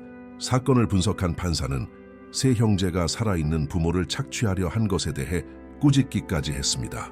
자식들이 이렇게 행동하는 것을 보는 것은 부끄러운 일입니다. 그녀는 심리에서 말했습니다. 약간의 품이라도 가지십시오. 법적으로 패배한 세 사람은 다른 전술을 시도했습니다. 그들은 읍내 부모님이 노망이 들었다, 조종당했다, 자신들이 무엇을 하는지 모른다는 소문을 퍼뜨리기 시작했습니다. 보셨어요? 어머니가 닭을 데리고 사방을 돌아다녀요. 지훈이 대화 중에 말했습니다. 정상적인 사람의 행동이 아니죠. 그리고 아버지는 저 윤 변호사라는 사람한테 속아 넘어갔어요. 현우가 덧붙였습니다. 누가 봐도 뭔가 잘못됐다는 걸 알 수 있죠. 소문은 퍼졌습니다. 어떤 사람들은 서연 할머니와 민준 할아버지를 동정의 눈으로, 다른 사람들은 의심의 눈초리로 바라보기 시작했습니다. 하지만 많은 사람들, 빵과 친절함으로 부부를 알게 된 사람들은 믿지 않았습니다. 나는 매일 박 여사님 빵을 사요. 한 손님이 말했습니다. 그분은 정신이 또렷하고 부지런하세요. 자식들이 착했다면 훔치려고 하는 대신 돕고 있었을 거예요. 지역사회의 지지가 커지기 시작했습니다. 서연 할머니의 빵을 사는 사람들, 민준 할아버지를 아는 상인들 모두가 부부의 편에 섰습니다. 그때 낙상 당일 서연 할머니를 돌봤던 병원의 한 간호사가 최 여사의 여인숙으로 부부를 찾아왔습니다. 제 이름은 지은입니다. 그녀가 자신을 소개했습니다. 두 분과 이야기하고 싶은 것이 있어서요. 그들은 그녀를 위층으로 초대했습니다. 지은 씨는 소박한 방을 둘러보았습니다. 희망이가 평화롭게 흙을 쪼는 것을 보고 미소 지었습니다. 저는 두 분에 대한 진실을 알고 있어요. 그녀가 말했습니다. 아드님들이 두 분을 버렸다는 것도, 땅에 대해서도, 그들이 거짓말을 퍼뜨리고 있다는 것도요. 아가씨는 이 모든 것을 어떻게 아시오? 서연 할머니가 물었습니다. 청산리는 작은 읍내예요. 그리고 그녀는 망설였습니다. 케이스, 두 분 땅에 있는 수진 씨와 준호 씨의 손녀예요. 서연 할머니의 눈이 커졌습니다. 그들의 손녀라고? 네. 제 어머니가 준호 씨의 첫 결혼에서 낳은 딸이세요. 어머니는 여기 사시지 않지만 제가 멀리서나마 그들을 돌보고 있어요. 두 분께서 제 가족을 쫓아내는 대신 동업을 하셨다는 소식을 들었을 때 정말 무한히 감사했어요. 그들은 좋은 사람들이요. 민준 할아버지가 말했습니다. 길거리로 내몰릴 만한 사람들이 아니지. 그리고 두 분도 아드님들이 한 일을 당할 만한 분들이 아니에요. 그래서 왔어요. 돕고 싶어서요. 어떻게요? 지은 씨가 설명했습니다. 그녀는 병원에 연줄이 있었습니다. 의사, 간호사들을 알았고 부부의 상황에 대한 진실을 퍼뜨려 아들들의 헛소문을 반박할 수 있었습니다. 그리고 더 있어요. 그녀는 말을 이었습니다. 이오지타타테 시청에 취약계층 노인을 돕는 프로그램이 있어요. 두 분은 자격이 되세요. 제가 절차를 밟는 것을 도와드릴 수 있어요. 우리는 구걸하고 싶지 않소. 서연 할머니가 자랑스럽게 말했습니다. 구걸이 아니에요. 두 분의 권리예요. 약값, 진료비 같은 것을 지원해 주는 거죠. 그들은 도움을 받아들였습니다. 지은 씨는 약속한 것을 지켰습니다. 며칠 만에 읍내의 여론이 바뀌기 시작했습니다. 사람들은 악당이 부모가 아니라 아들들이라는 것을 이해했습니다. 지훈, 현우, 도윤은 대중의 지지와 법적 싸움에서 졌다는 것을 깨닫고 마지막 수단을 시도하기로 결정했습니다. 그들은 부모의 민사상 무능력을 증명하기 위해 변호사를 고용했습니다. 만약 그들이 재산을 관리할 정신적 능력이 없다는 것을 증명할 수 있다면 우리는 후견을 요청할 수 있습니다. 그들이 고용한 소아레스라는 이름의 파렴치한 변호사가 설명했습니다. 소송이 제기되었습니다. 윤석현 변호사는 소환장을 받았을 때 분노했습니다. 야스, 이건 말도 안 됩니다. 그가 서연 할머니와 민준 할아버지에게 말했습니다. 그들은 두 분을 무능력자로 선언하려고 하고 있어요. 그들이 성공할 수 있을까요? 서연 할머니는 겁에 질렸습니다. 제가 막을 수 있다면 아니요. 이 심리를 위해 준비하고 판사에게 두 분이 실제로 어떤 분들인지 보여줍시다. 심리 날짜가 정해졌습니다. 전날 밤 서연 할머니는 거의 잠을 이루지 못했습니다. 만약 판사가 아들들을 믿는다면, 만약 모든 것을 다시 잃게 된다면, 진정해 할멈. 민준 할아버지가 침대에서 그녀를 안아주었습니다. 진실은 밝혀질 거야. 심리 당일 그들은 법원에 일찍 도착했습니다. 윤 변호사는 이미 서류로 가득 찬 서류철을 들고 그곳에 있었습니다. 하지만 그들은 혼자가 아니었습니다. 최 여사가 그곳에 있었습니다. 트럭 운전사 성진 씨, 간호사 지은 씨, 서연 할머니의 빵을 사던 손님들, 민준 할아버지가 일하던 창고 주인, 부부를 아는 수십 명의 사람들이 있었습니다. 이게 다 모여 겨티 서연 할머니가 감동하여 주위를 둘러보았습니다. 다이버, 청살리 사람들이 두 분이 실제로 어떤 분들인지 보여주러 온 겁니다. 윤 변호사가 말했습니다. 심리가 시작되자 소아레스 변호사는 자신의 주장을 펼쳤습니다. 그는 서연 할머니가 닭을 데리고 다니고 두 사람이 조종당했으며 재산을 관리할 능력이 없다고 말했습니다. 그때 윤 변호사가 발언을 요청했습니다. 재판장님, 증인을 불러도 되겠습니까? 날카로운 눈빛을 가진 50대 여성 판사가 고개를 끄덕였습니다. 증인들이 차례로 불려 나왔습니다. 최 여사는 서연 할머니가 얼마나 훌륭한 빵을 만들고 자신의 돈을 잘 관리하는지 증언했습니다. 성진 씨는 부부가 버려졌지만 어떻게 품위를 지켰는지 보고했습니다. 지은 씨는 그들이 자신의 가족에게 베푼 관대함에 대해 설명했습니다. 손님들은 서연 할머니가 얼마나 세심하고 각자의 주문을 기억하며 시시콜콜한 이야기를 나누는지에 대해 말했습니다. 창고 주인은 민준 할아버지의 일솜씨, 시간 엄수, 책임감을 칭찬했습니다. 그리고 닭은요? 하지 판사가 궁금해하며 물었습니다. 할머니께서 닭을 데리고 다니신다는 게 사실입니까? 서연 할머니는 목발에 의지해 일어섰습니다. 사실입니다, 재판장님.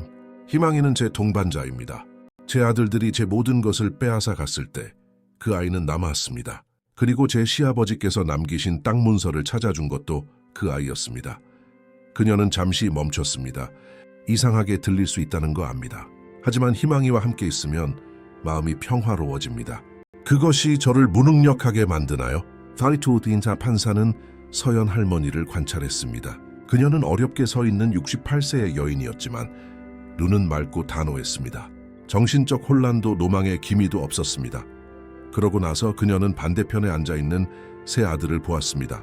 비싼 양복을 입은 지훈, 주의를 기울이지 않고 휴대폰을 만지작거리는 현우, 불만스러운 표정의 도윤 파딕지 소송. 제기인들에게 몇 가지 질문이 있습니다. 판사가 말했습니다. 그녀는 먼저 지훈을 불렀습니다. 피고인들의 집을 팔기 전에 마지막으로 그들을 방문한 것이 언제인지 말해줄 수 있습니까? 지훈은 망설였습니다. 저는 정확히 기억나지 않습니다. 아마 6개월 전쯤일 겁니다. 6개월. 그리고 그 기간 동안 그들이 어떻게 지내는지 알기 위해 몇 번이나 전화했습니까? 사이스 그리타 한 번도 없었죠. 맞습니까? 판사는 대답을 기다리지 않았습니다. 메슬리시오 티오키욱 소리 치마치어해. 그리고 당신, 그녀는 현우를 보았습니다. 피고인들의 집을 팔기 전에 재정적으로 그들을 돕고 있었습니까? 그들은 필요하지 않았습니다. 현우가 방어적으로 말했습니다. 그걸 묻지 않았습니다. 제가 물은 것은 당신이 도왔는지 여부입니다. 아니요, 하지만 충분합니다. 판사는 몇 가지를 메모했습니다. 그리고 당신 막내, 도윤 씨 맞습니까? 네, 재판장님. 당신의 부모님이 가방 하나와 닭 한 마리와 함께 길게 버려졌을 때 당신은 어디에 있었습니까? 그래서 저는 차에 형들과 함께 있었습니다. 그리고 그것이 잘못되었다고 생각하지 않았습니까? 이 도윤은 고개를 숙였습니다. 저희는 그게 그분들을 위한 것이라고 생각했습니다. 그분들을 위한 것. 판사는 안경을 벗고 세 사람을 뚫어지게 쳐다보았습니다. 에이젠 사포사 월톤티크메사. 보세요, 젊은이들. 저는 이 법정에서 많은 사건을 봅니다. 갈등 속에 있는 가족들, 상속 분쟁, 돈 때문에 싸우는 자식과 부모들을 봅니다. 하지만 이처럼 명백한 경우는 드물게 봅니다. 그녀는 서류를 뒤적였습니다. 부모님의 동의 없이 그분들을 위한 것이라며 집을 팔았습니다. 길가에 버렸습니다. 쥐꼬리만 한 생활비를 제안했습니다. 그리고 이제 그들이 가치 있는 재산을 가지고 있다는 것을 알게 되자 통제권을 잡기 위해 그들을 무능력자로 선언하고 싶어 합니다. 지훈이 말하려 했지만 판사가 손을 들었습니다. 아직 끝나지 않았습니다. 그녀는 서연 할머니와 민준 할아버지를 보았습니다. 저는 여기서 끔찍한 대우를 받았음에도 불구하고 다시 일어설 수 있었던 부부를 봅니다. 귀중한 문서를 발견하고 자신들만 생각하는 대신 자신들의 땅에 있던 가족과 공정한 동업 관계를 맺었습니다. 이것은 저에게 무능력으로 보이지 않습니다. 지혜와 선량함으로 보입니다. 판사가 의사봉을 내리쳤습니다. 소송 기각.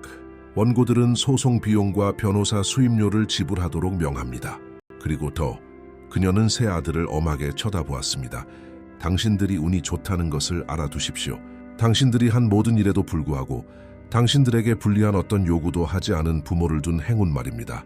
만약 저에게 달려 있었다면 당신들은 소송 패소 이상의 것을 가지고 여기서 나갔을 겁니다. 심리가 끝났습니다. 서연 할머니는 민준 할아버지의 품에 안겨 눈물을 쏟았습니다. 증언하러 온 사람들은 박수를 쳤습니다. 지훈, 현우, 도윤은 고개를 숙인 채 뒤도 돌아보지 않고 나갔습니다. 법원 밖에서 윤 변호사는 부부를 껴안았습니다. 끝났습니다. 그들은 더 이상 두 분을 괴롭힐 수 없습니다. 어떻게 감사해야 할까요?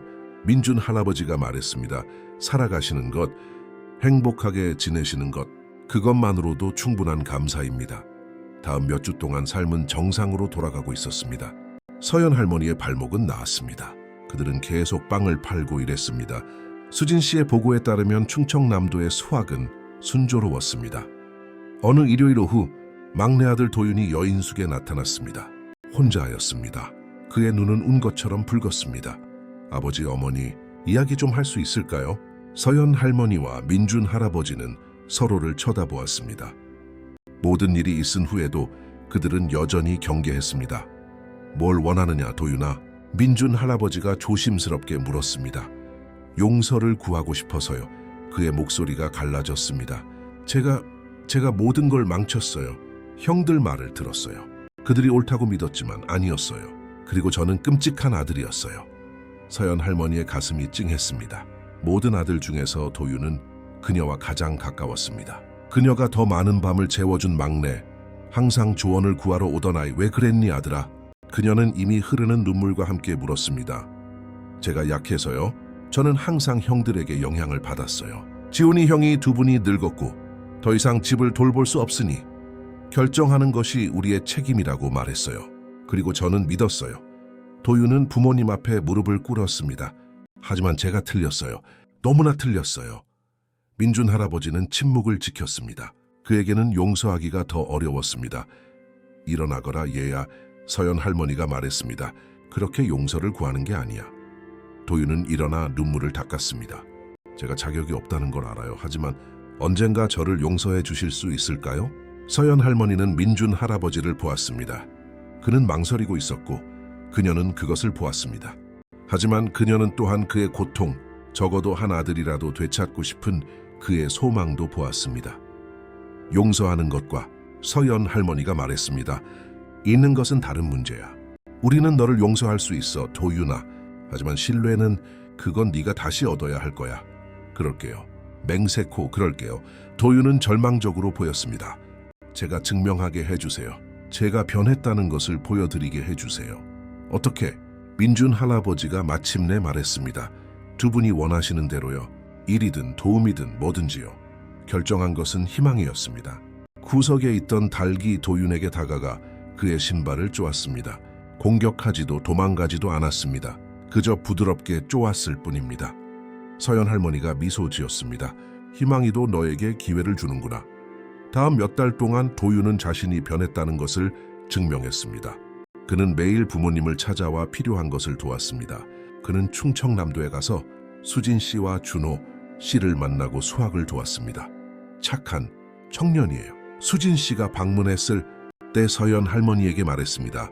열심히 일하고 모두를 존중해요. 준호 씨의 치료는 순조로웠습니다. 동업으로 번 돈으로 검사와 치료비를 낼 수 있었습니다. 그들은 치료하면 나을 수 있는 감염이라는 것을 알게 되었습니다. 수확은 좋았습니다. 아주 좋았습니다. 그들은 옥수수와 콩을 좋은 가격에 팔았습니다. 반반씩 나눈 후 서연 할머니와 민준 할아버지는 1,200만 원을 받았습니다. 이렇게 많은 돈을 한꺼번에 본 적이 없어. 서연 할머니가 은행 계좌를 보며 말했습니다. 이걸로 뭘 하지? 민준 할아버지가 물었습니다. 그들은 많이 생각했습니다. 더 좋은 집을 빌리거나 필요한 물건을 살 수도 있었습니다. 하지만 서연 할머니는 다른 아이디어가 있었습니다. 영감, 우리가 겪은 일을 겪었잖아요. 그렇죠? 버려지는 고통, 갈 곳이 없는 고통. 그렇지. 같은 상황에 처한 다른 노인들이 있을 거예요. 자식들에게 버림받고 아무것도 없는 다른 사람들. 민준 할아버지는 그녀가 어디로 향하는지 이해했습니다. 다른 사람들을 돕고 싶다는 거요. 돕는 것 이상을 하고 싶어요. 장소를 만들고 싶어요. 버려진 노인들이 머물고 존엄성을 갖고 평화를 찾을 수 있는 곳. 아이디어는 커져갔습니다. 수학으로 번 돈과 무료 법률 지원을 제공한 윤석현 변호사의 지원으로 그들은 계획을 세우기 시작했습니다. 그들은 충청남도로 돌아갔습니다. 수진 씨와 준호 씨는 그 아이디어를 좋아했습니다. 여기에 공간이 충분해요. 이미 훨씬 좋아진 준호 씨가 말했습니다. 소박한 작은 집들을 지을 수 있어요. 건축에 재능을 보인 도윤의 도움과 이야기가 퍼지면서 들어오기 시작한 기부금으로 프로젝트는 형태를 갖추기 시작했습니다. 6개월 만에 그들은 본체 외에 세 채의 작은 집을 완성했습니다. 각 집에는 침실, 욕실, 작은 주방이 있었습니다. 그리고 공동 닭장도 있었습니다. 여기에 와서 사는 모든 노인은 닭 한 마리씩 받을 거예요. 서연 할머니가 결정했습니다. 동반자가 되어주라고요. 첫 거주자는 배 씨 할아버지로 요양원에 버려져 가족에게 잊힌 72세의 노인이었습니다. 그는 슬프고 말이 없고 희망 없이 도착했습니다. 이제 여기가 어르신의 집이에요. 배 어르신? 서연 할머니가 말했습니다. 그리고 그녀는 그에게 하얀 닭 한 마리를 건넸습니다. 어르신의 동반자예요. 배 씨 할아버지는 떨리는 손가락으로 닭을 받았습니다. 50년 만에 닭을 잡아보내. 부모님과 시골에 살 때 이후로 처음이야. 그럼 어떻게 돌봐야 하는지 이미 아시겠네요. 점점 다른 노인들이 도착하기 시작했습니다. 죽기도 전에 상속 문제로 싸우다 그녀를 내버려둔 자식들을 둔 마씨 할머니, 사기꾼에게 속아 모든 것을 잃은 오씨 할아버지, 더 이상 돌보고 싶지 않다는 며느리에게 버스터미널에 버려진 송 씨 할머니, 각자는 작은 집 한 채와 닭 한 마리를 받았습니다. 그곳은 모든 것을 바꾼 닭을 기리기 위해 희망 쉼터라고 이름 지어졌습니다. 이야기는 퍼져나가기 시작했습니다. 지역 신문들이 기사를 썼습니다. 한 방송국에서 취재팀을 보내 보도했습니다. 저희는 지금 희망 쉼터에 와 있습니다. 기자가 말했습니다. 자식들에게 버림받았지만 그 고통을 사랑으로 승화시켜 같은 처지의 다른 사람들을 돕는 노부부가 만든 곳입니다. 보도는 저녁 뉴스에 나갔습니다. 수천 명의 사람들이 보았습니다. 그리고 그들 중에는 한 번도 후회하지 않았던 두 큰아들 지훈과 현우도 있었습니다. 그들은 텔레비전에서 부모님을 보았고 그들의 얼굴에 깃든 행복을 보았고 그들이 하고 있는 선한 일을 보았습니다. 그리고 그곳에서 돕고 미소 짓고 진짜 아들 노릇을 하는 도윤도 보았습니다. 우리가 크게 잘못했어. 현우가 지훈에게 말했습니다. 잘못한 정도가 아니지. 우리는 괴물이었어. 하지만 자존심은 후회보다 컸습니다. 그들은 부모님을 찾지 않았습니다. 그저 자신들이 한 일을 마주하기에 너무나 부끄러워 다른 도시로 이사 갔을 뿐입니다. 보도는 예상치 못한 것을 가져왔습니다. 기부금. 전국 각지에서 사람들이 돈 건축 자재를 보내고 자원봉사를 제안했습니다. 이것 좀 봐요. 영감. 서연 할머니가 메시지가 담긴 휴대폰을 보여주었습니다. 서울, 부산, 전국 각지에서 돕고 싶다는 사람들이 있어요. 기부금으로 그들은 더 많은 작은 집을 지을 수 있었습니다. 닭장은 커졌습니다. 노인들이 함께 농사를 짓는 공동 텃밭과 공동으로 식사를 준비하는 큰 부엌을 만들었습니다. 말없이 슬프게 도착했던 배 씨, 할아버지는 이제 닭장을 책임지고 있었습니다. 다른 사람들에게 닭 돌보는 법을 가르치고 시골 시절 이야기를 들려주었습니다. 마씨 할머니는 요리를 좋아한다는 것을 발견하고 모두를 위해 점심을 준비했습니다. 오씨 할아버지는 애정을 담아 텃밭을 가꾸었습니다. 송씨 할머니는 닭들이 춥지 않도록 털모자를 떠주었습니다. 희망 쉼터는 가족이 되었습니다. 피로 맺어진 것이 아니라 사랑과 공유된 고통으로 만들어진 선택된 가족이었습니다. 쉼터를 만든 지 1년 후 서연 할머니와 민준 할아버지의 결혼 53주년에 그들은 파티를 열었습니다. 모든 거주자가 참여했습니다. 간호사 지은 씨는 가족과 함께 왔습니다. 윤석현 변호사도 참석했습니다. 최 여사는 하루 동안 여인숙 문을 닫고 참석했습니다. 트럭 운전사 성진 씨는 거대한 케이크를 들고 나타났습니다. 두 분께서 제 인생을 바꾸셨습니다. 성진 씨가 말했습니다. 두 분이 하신 일을 보고 영감을 받았습니다. 저도 요양원을 방문하고 그곳에 계신 어르신들께 과일을 가져다 드리기 시작했습니다. 그리고 저는 병원을 설득해서 여기서 무료 건강검진을 하도록 했습니다. 지은 씨가 덧붙였습니다. 한 달에 한 번 의사들이 와서 모두를 무료로 진찰해 줍니다. 윤 변호사가 잔을 들었습니다. 버려짐을 안식처로 바꾸고 나이가 사랑하고 돕는 능력을 정의하지 않는다는 것을 증명한 서연 어르신과 민준 어르신을 위하여 모두가 건배했습니다. 서연 할머니는 주위를 둘러보았습니다. 행복한 얼굴들, 망가진 차에 도착했지만 이제는 미소 짓는 노인들을 보았습니다. 파티 한가운데서 다른 닭들에게 둘러싸여 흙을 쪼는 희망이를 보았습니다. 50년 넘게 함께한 동반자 민준 할아버지가 감동의 눈물을 글썽이는 것을 보았습니다. 우리가 해냈어. 할멈 민준 할아버지가 속삭였습니다. 우리는 언제나 해내 영감, 언제나 도윤도 그곳에 있었고 이제는 자신이 짓는 데 도왔던 작은 집 중 하나에 살고 있었습니다. 그는 도시를 떠나고 형들을 떠나 쉼터에서 부모님을 돕는 데 전념했습니다. 어머니, 아버지, 그가 일어나 그들을 불렀습니다. 한 말씀 드려도 될까요? 모두가 조용해졌습니다. 공개적으로 사과하고 싶습니다. 이미 1000번도 더 했지만 여기 계신 모든 분들이 아셔야 한다고 생각합니다. 저는 제 부모님을 버렸습니다. 잔인하고 이기적이고 끔찍했습니다. 그의 목소리가 떨렸습니다. 하지만 그분들은 저를 용서해 주셨습니다. 저에게 두 번째 기회를 주셨습니다. 그리고 그 때문에 저는 남은 평생을 그 용서에 보답하며 살겠습니다. 서연 할머니는 무릎이 아파 힘들게 일어나 아들을 껴안았습니다. 너는 이미 보답하고 있단다, 아들아. 매일매일 보답하고 있어. 파티는 늦게까지 계속되었습니다. 모두가 잠자리에 든 후 서연 할머니와 민준 할아버지는 나무 벤치에 앉아 불이 켜진 작은 집들을 바라보았습니다. 길가에 있던 그날 기억나요? 서연 할머니가 말했습니다. 아들들이 우리를 거기에 버려두고 갔을 때 비는 내리고 희망이와 가방만 있었잖아요. 어떻게 있겠어? 나는 모든 것이 끝났다고 생각했어. 우리에게 더 이상 아무것도 없고 우리가 더 이상 아무것도 아니라고 생각했지. 민준 할아버지가 그녀의 손을 잡았습니다. 그리고 지금 우리를 봐. 우리가 사랑하는 사람들에게 둘러싸여 선한 일을 하며 존엄하게 살고 있잖아. 제가 뭘 배웠는지 알아요, 영감? 서연 할머니가 그의 손을 꽉 잡았습니다. 때로는 정말 중요한 것을 찾기 위해 모든 것을 잃어야 한다는 걸요. 희망이가 나타나 잠들기 전 매일 밤 하던 것처럼 서연 할머니의 무릎 위로 뛰어올랐습니다. 그리고 닭 한 마리가 우리 인생을 구할 수 있다는 것도요, 민준. 할아버지는 웃으며 희망이의 하얀 깃털을 쓰다듬었습니다. 다음 몇 달 동안 쉼터는 계속 성장했습니다. 이제 16명의 노인을 수용할 수 있었고 각자 자신의 이야기와 자신의 닭을 가지고 있었습니다. 그때 그들은 편지를 받았습니다. 전국 노인권익단체로부터 사회공헌부문상을 받았다는 내용이었습니다. 상금에는 5천만 원이 포함되어 있었습니다. 5천만 원. 서연 할머니는 믿을 수 없었습니다. 우리 비서 뭐이토스. 이걸로 정말 많은 일을 할 수 있겠어요. 민준 할아버지는 이미 가능성을 생각하고 있었습니다. 그들은 그 돈을 시설 개선에 사용했습니다. 작은 의무실을 짓고 장비를 사고 시간제 간호사를 고용했습니다. 그리고 일부는 비상금으로 남겨두었습니다. 삶은 좋았지만 언제나처럼 더 많은 도전이 기다리고 있었습니다. 어느 날 시청의 감독관이 나타났습니다. 쉼터가 불법적으로 운영되고 있다는 신고를 받았다고 말했습니다.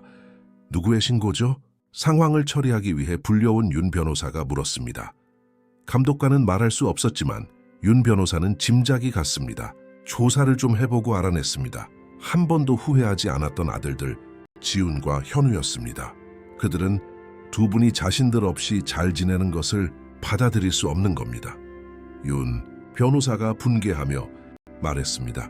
하지만 신고는 실질적인 문제를 야기했습니다. 쉼터는 운영을 위해 특정 허가가 필요했고 그 허가는 비용이 많이 들고 시간이 오래 걸릴 것이었습니다. 문을 닫아야 할지도 몰라요. 서연 할머니는 절망했습니다. 제가 막을 수 있다면 아니요. 윤 변호사는 일을 시작했습니다. 수개월간의 관료주의, 서류 작업, 검사, 수수료가 이어졌습니다. 매일이 투쟁이었습니다.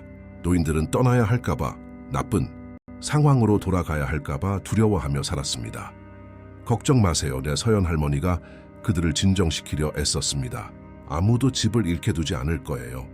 윤 변호사는 허가 절차가 진행되는 동안 쉼터가 계속 운영될 수 있도록 임시 금지 명령을 받아냈습니다. 하지만 그들은 수수료와 시설 개선을 위한 돈을 모아야 했습니다.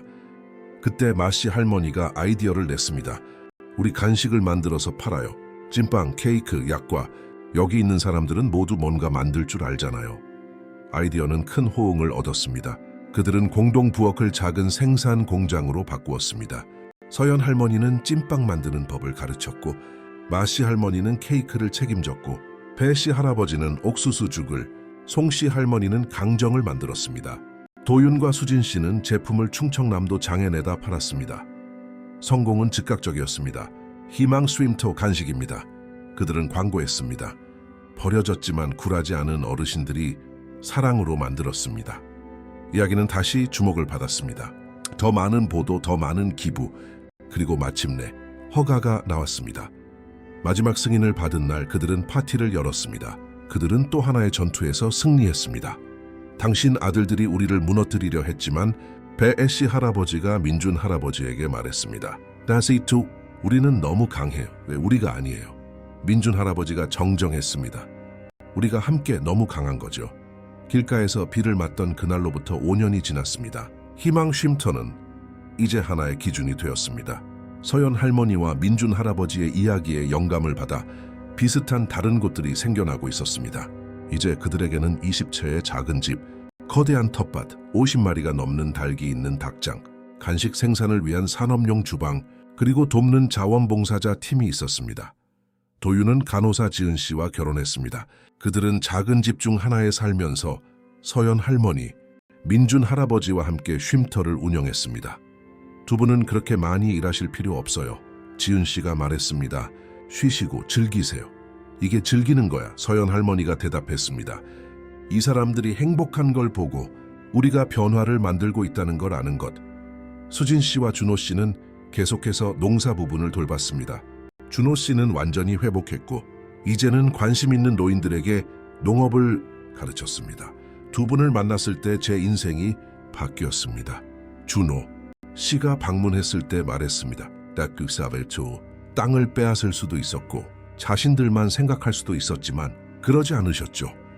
인생은 그런 게 아니니까요. 서연 할머니가 대답했습니다. 모든 것을 자신을 위해 쌓는 것이 아니에요. 나누고 공유하고 돕는 것이죠.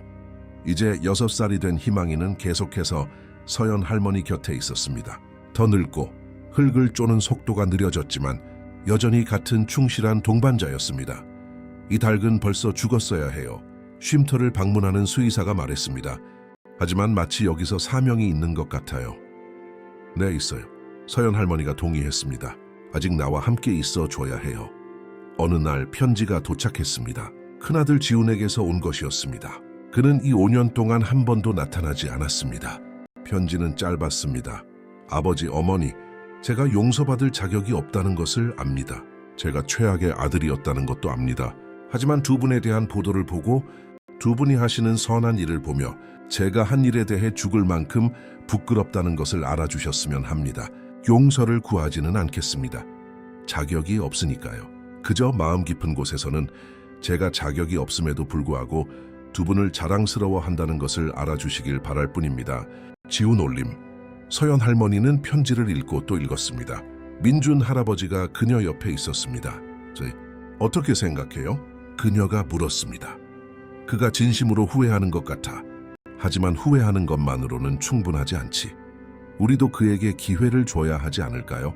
도윤이에게 그랬던 것처럼 민준 할아버지는 많이 생각했습니다. 이제 모습 빈틴다. 도윤이는 변했다는 것을 증명했어. 와서 용서를 구하고 일하고 보여줬지. 지훈이는 그저 편지 한 통 보냈을 뿐이야. 하지만 어쩌면 그게 그가 시작하는 방식일지도 몰라요. 그가 정말 원한다면 여기로 오게 해. 우리 눈을 보고 진심으로 용서를 구하게 해. 그때 가서 보자고. 편지는 답장 없이 남았습니다. 하지만 3개월 후 지훈이 나타났습니다. 차를 타고 혼자 왔고 소박한 옷차림이었습니다. 그는 달라 보였습니다. 더 마르고 흰 머리가 생겼으며 눈 밑에는 깊은 다크서클이 있었습니다. 아버지, 어머니, 그들을 보자 그의 목소리가 갈라졌습니다. 서연 할머니와 민준 할아버지는 본체 현관에 있었습니다. 희망이는 언제나처럼 서연 할머니 곁에 있었습니다. 뭘 원하느냐, 지훈아? 민준 할아버지의 목소리에는 감정이 없었습니다. 진심으로 용서를 구하고 싶습니다. 두 분의 눈을 보고요. 5년이야, 지훈아. 여기까지 나타날 용기를 내는데 5년이 걸렸어. 알아요. 그리고 그 5년의 매일이 지옥이었습니다. TV에서 두 분을 보고 하시는 선한 일을 알고 제가 두 분을 파괴하려 했다는 것을 알면서요. 그는 울기 시작했습니다. 저를 용서해 주세요. 제발 저를 용서해 주세요. 서연 할머니는 아들을 보았습니다. 거기에는 진심이 보였고 진정한 후회가 보였습니다. 하지만 그가 야기한 고통도 보였습니다. 지훈아, 너는 단지 잔인했던 게 아니야. 너는 계산적이었어. 우리 모든 것을 빼앗으려고 계획했지. 그리고 실패하자 신고와 헛소문으로 우리를 파괴하려 했어. 알아요, 어머니. 모든 것을 알아요. 그리고 저는 남은 평생 동안 이것을 짊어지고 갈 겁니다. 현우는? 그 애는 오니? 민준 할아버지가 물었습니다. 지훈은 고개를 저었습니다. 현우는 여전해요. 두 분에 대해 알고 싶어 하지 않아요. 저는 그와 연을 끊었어요. 더 이상 그런 사람과 함께 지낼 수 없어요. 제 형제라도요. 희망이가 의자에서 내려와 지훈에게 다가갔습니다. 몇 년 전 도윤에게 그랬던 것처럼 그의 신발을 쪼았습니다. 서연 할머니는 관찰했습니다. 희망이는 아무나 쪼지 않아. 그녀가 말했습니다. 마음이 착하다고 느끼는 사람만 쪼지. 저는 마음이 착하지 않아요. 지훈이 흐느꼈습니다. 제 마음은 썩었어요. 왜 썩었었지? 서연 할머니가 정정했습니다. 내 마음은 썩었었어. 하지만 어쩌면 변할 수 있을지도 몰라. 어쩌면 아직 고칠 수 있을지도. 저에게 그 기회를 주시겠어요?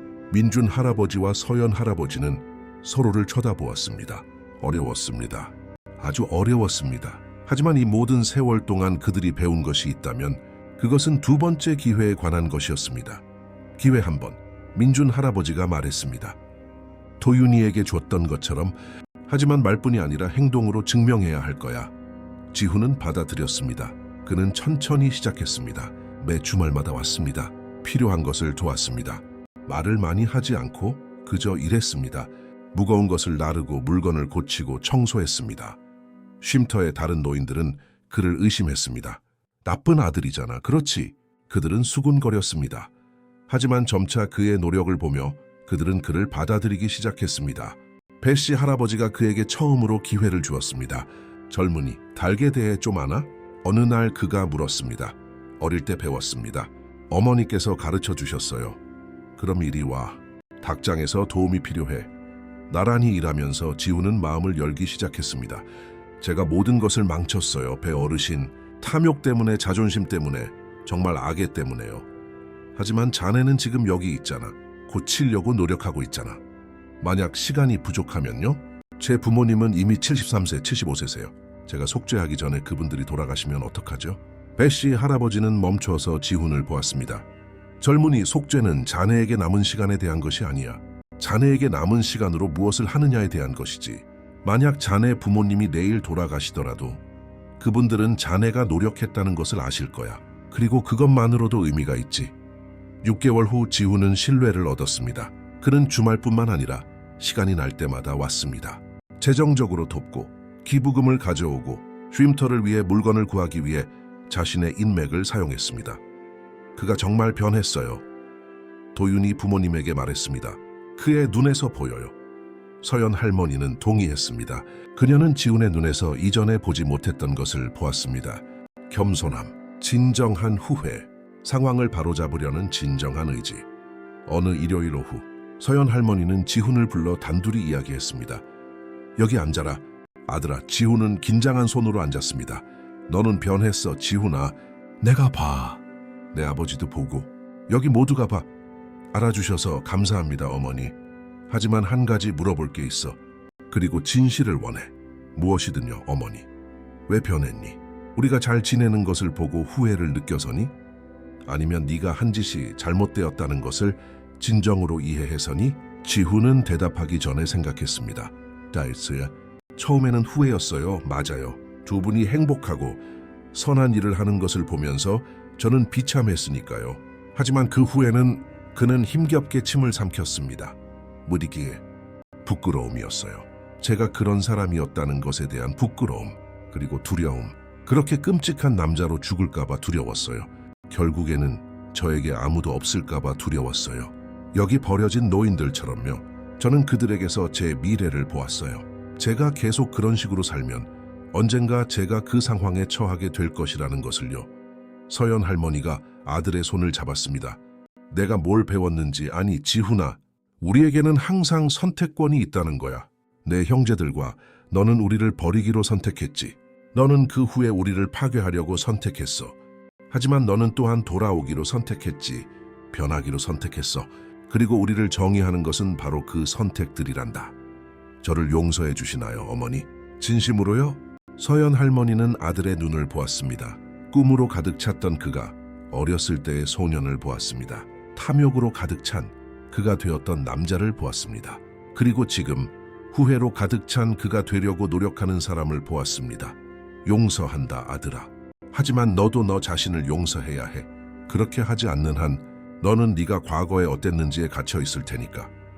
지훈은 어머니를 껴안고 어릴 적 이후로 울지 않았던 것처럼 울었습니다. 그가 야기한 고통 때문에, 잃어버린 세월 때문에, 결코 돌아오지 않을 시간 때문에 울었습니다. 하지만 그는 또한 안도의 눈물을 흘렸습니다. 용서받았다는 안도감. 민준 할아버지는 멀리서 그 장면을 보았습니다. 그는 천천히 다가갔습니다. 아버지, 지훈이 일어섰습니다. 아버지, 저는... 민준 할아버지가 그를 껴안았습니다. 그것이 그가 해야 할 전부였습니다. 그날 밤 5년 만에 처음으로 그들은 가족처럼 함께 저녁을 먹었습니다. 서연, 민준, 도윤, 지은 그리고 지훈, 희망이는 떨어지는 부스러기를 주워 먹으며 식탁 아래를 쪼아대고 있었습니다. 뭐가 빠졌는지 알아요? 도윤이 말했습니다. 현우 형이요. 현우는 자신의 선택을 했어. 지훈이 대답했습니다. 내가 노력했지만 그는 변하고 싶어 하지 않아. 그리고 너는? 민준 할아버지가 지훈을 보았습니다. 이제 뭘 할 거니? 남고 싶어요. 여기서 살면서 쉼터에서 돕고 싶어요. 두 분께서 허락하신다면요. 비어있는 작은 집이 하나 있어. 서연 할머니가 말했습니다. 네가 원한다면 내 거야. 지훈은 수락했습니다. 그는 도시에서의 삶, 회사에서의 일, 모든 것을 버렸습니다. 그는 희망 쉼터에 와서 살게 되었습니다. 다음 몇 달 동안 그들은 팀을 이루었습니다. 도윤은 행정 업무를, 지훈은 유지 보수와 확장을, 지은은 건강을, 그리고 서연 할머니와 민준 할아버지는 그곳의 심장, 환대를 책임졌습니다. 쉼터는 크기가 아니라 영향력 면에서 계속 성장했습니다. 다른 주에서 사람들이 배우고 아이디어를 복제하기 위해 찾아왔습니다. 두 분은 대한민국 전체에 영감을 줍니다. 한 기자가 인터뷰에서 말했습니다. 우리는 단지 옳은 일을 할 뿐입니다. 서연 할머니는 희망이를 무릎에 앉히고 대답했습니다. 언제나처럼 길가에 있던 그날로부터 8년 후 그들은 큰 축하 행사를 열었습니다. 서연 할머니와 민준 할아버지의 결혼 55주년이자 희망 쉼터의 8주년이었습니다. 수백 명의 사람들이 참석했습니다. 쉼터를 거쳐간 모든 노인들, 그곳에 사는 모든 사람들, 자원봉사자들, 후원자들, 심지어 한 TV 채널도 행사를 취재하러 왔습니다. 기분이 어떠세요? 기자가 물었습니다. 서연 할머니는 주위를 둘러보았습니다. 번창하고 행복한 수진 씨와 준호 씨 가족을 보았습니다. 닭들과 함께 웃고 있는 배 씨 할아버지를 보았습니다. 모두에게 케이크를 나눠주는 마 씨 할머니를 보았습니다. 아들을 낳은 도윤과 지은 씨가 사람들 사이를 뛰어다니는 것을 보았습니다. 미소를 띤 채 모든 것을 정리하는 데 돕고 있는 지훈을 보았습니다. 우리는 축복받았다고 느껴요. 그녀가 대답했습니다. 우리는 모든 것을 잃었지만 훨씬 더 많은 것을 얻었으니까요. 무엇을 얻으셨나요? 진정한 가족, 목적, 그리고 무슨 일이 일어나든 사랑은 언제나 이긴다는 확신.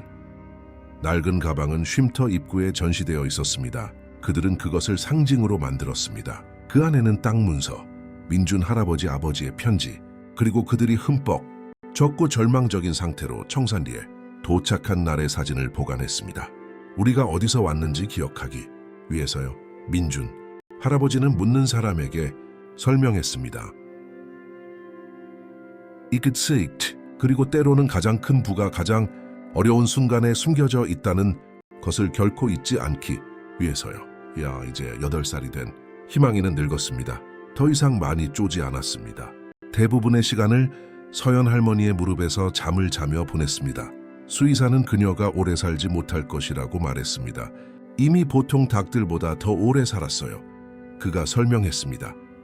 마치 무언가를 기다리고 있는 것 같아요. 어느 날 아침 서연 할머니가 일어났을 때 희망이는 움직이지 않았습니다.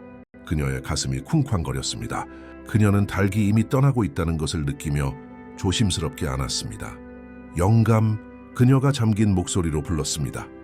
민준 할아버지는 잠에서 깨어나 즉시 이해했습니다. 우리 아이가 떠나려나 봐. 그들은 도윤, 지훈, 지은을 불렀습니다. 모두가 희망이 주위에 모였습니다. 고마웠다, 내 딸아. 서연 할머니가 하얀 깃털을 쓰다듬었습니다. 모든 것에 고마웠어.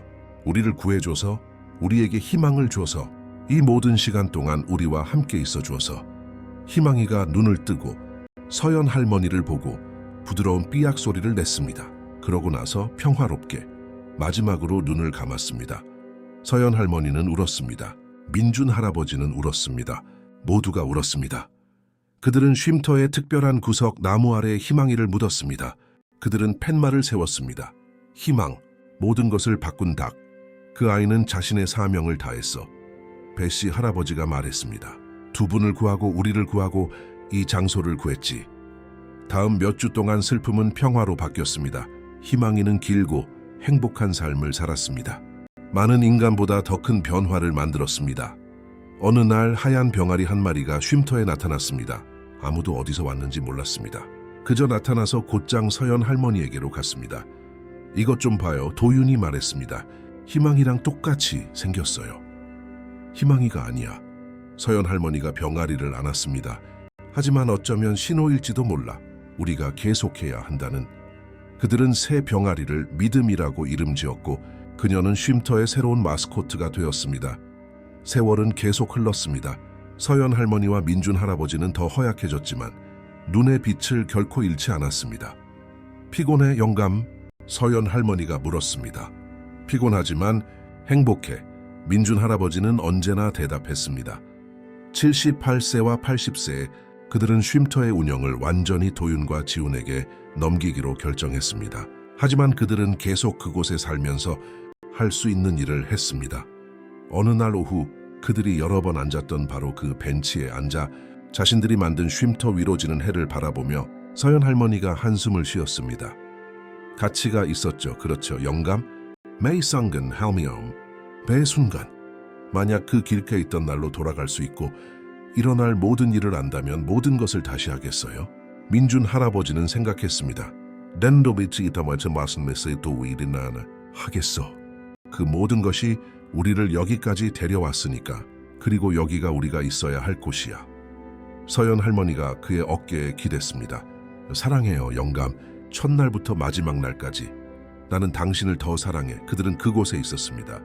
믿음이가 다른 닭들과 함께 마당을 쪼는 것을 보고 노인들이 작은 집들 사이를 걷는 것을 보고 이제는 진정한 형제가 된 도윤과 지훈이 함께 일하는 것을 보았습니다. 우리가 해냈어요. 영감, 서연 할머니가 속삭였습니다. 우리는 고통을 사랑으로, 버려짐을 환대로, 상실을 이득으로 바꾸었어. 우리는 언제나 해내, 서연 씨. 왜냐하면 우리는 언제나 서로를 가졌으니까. 그리고 거기, 그 벤치에서 해가 지고 하늘을 주황색과 분홍색으로 물들이는 가운데 버려졌지만 굴하지 않았던 두 노인, 모든 것을 잃었지만 훨씬 더 많은 것을 얻은 두 노인이 서로를 껴안았습니다. 애굽 5년의 사랑, 함께한 투쟁, 쟁취한 승리로 하나가 되었습니다. 희망 쉼터는 계속될 것입니다. 계속해서 환영하고 사랑하고 도울 것입니다. 왜냐하면 서연 할머니와 민준 할아버지는 다시 시작하기에 결코 늦지 않았다는 것, 나이가 선한 일을 하는 능력을 정의하지 않는다는 것, 그리고 때로는 가장 큰 축복이 가장 큰 고통에서 온다는 것을 증명했기 때문입니다. 그리고 모든 것은 새아들이 부모를 가방 하나와 닭 한 마리만 남기고 길가에 버린 것에서 시작되었습니다. 하지만 그들은 그 가방 안에 무엇이 있었는지 전혀 몰랐습니다. 그들은 그 부모의 힘을 전혀 몰랐습니다. 그들은 파괴하려 함으로써 자신들보다 훨씬 더 위대한 무언가를 창조하게 되리라는 것을 전혀 몰랐습니다. 이야기 끝. 여러분, 이 이야기에 대해 어떻게 생각하시나요? 아들들이 용서받을 자격이 있다고 생각하시나요? 여러분이라면 서연 할머니와 민준 할아버지가 그랬던 것처럼 고통을 사랑으로 승화시켜 다른 사람들을 도울 수 있었을까요? 댓글에 여러분의 솔직한 의견을 남겨주시고 좋아요와 구독을 잊지 마세요. 그래야 다른 감동적인 이야기들을 놓치지 않으실 수 있습니다. 여러분의 참여가 큰 차이를 만듭니다.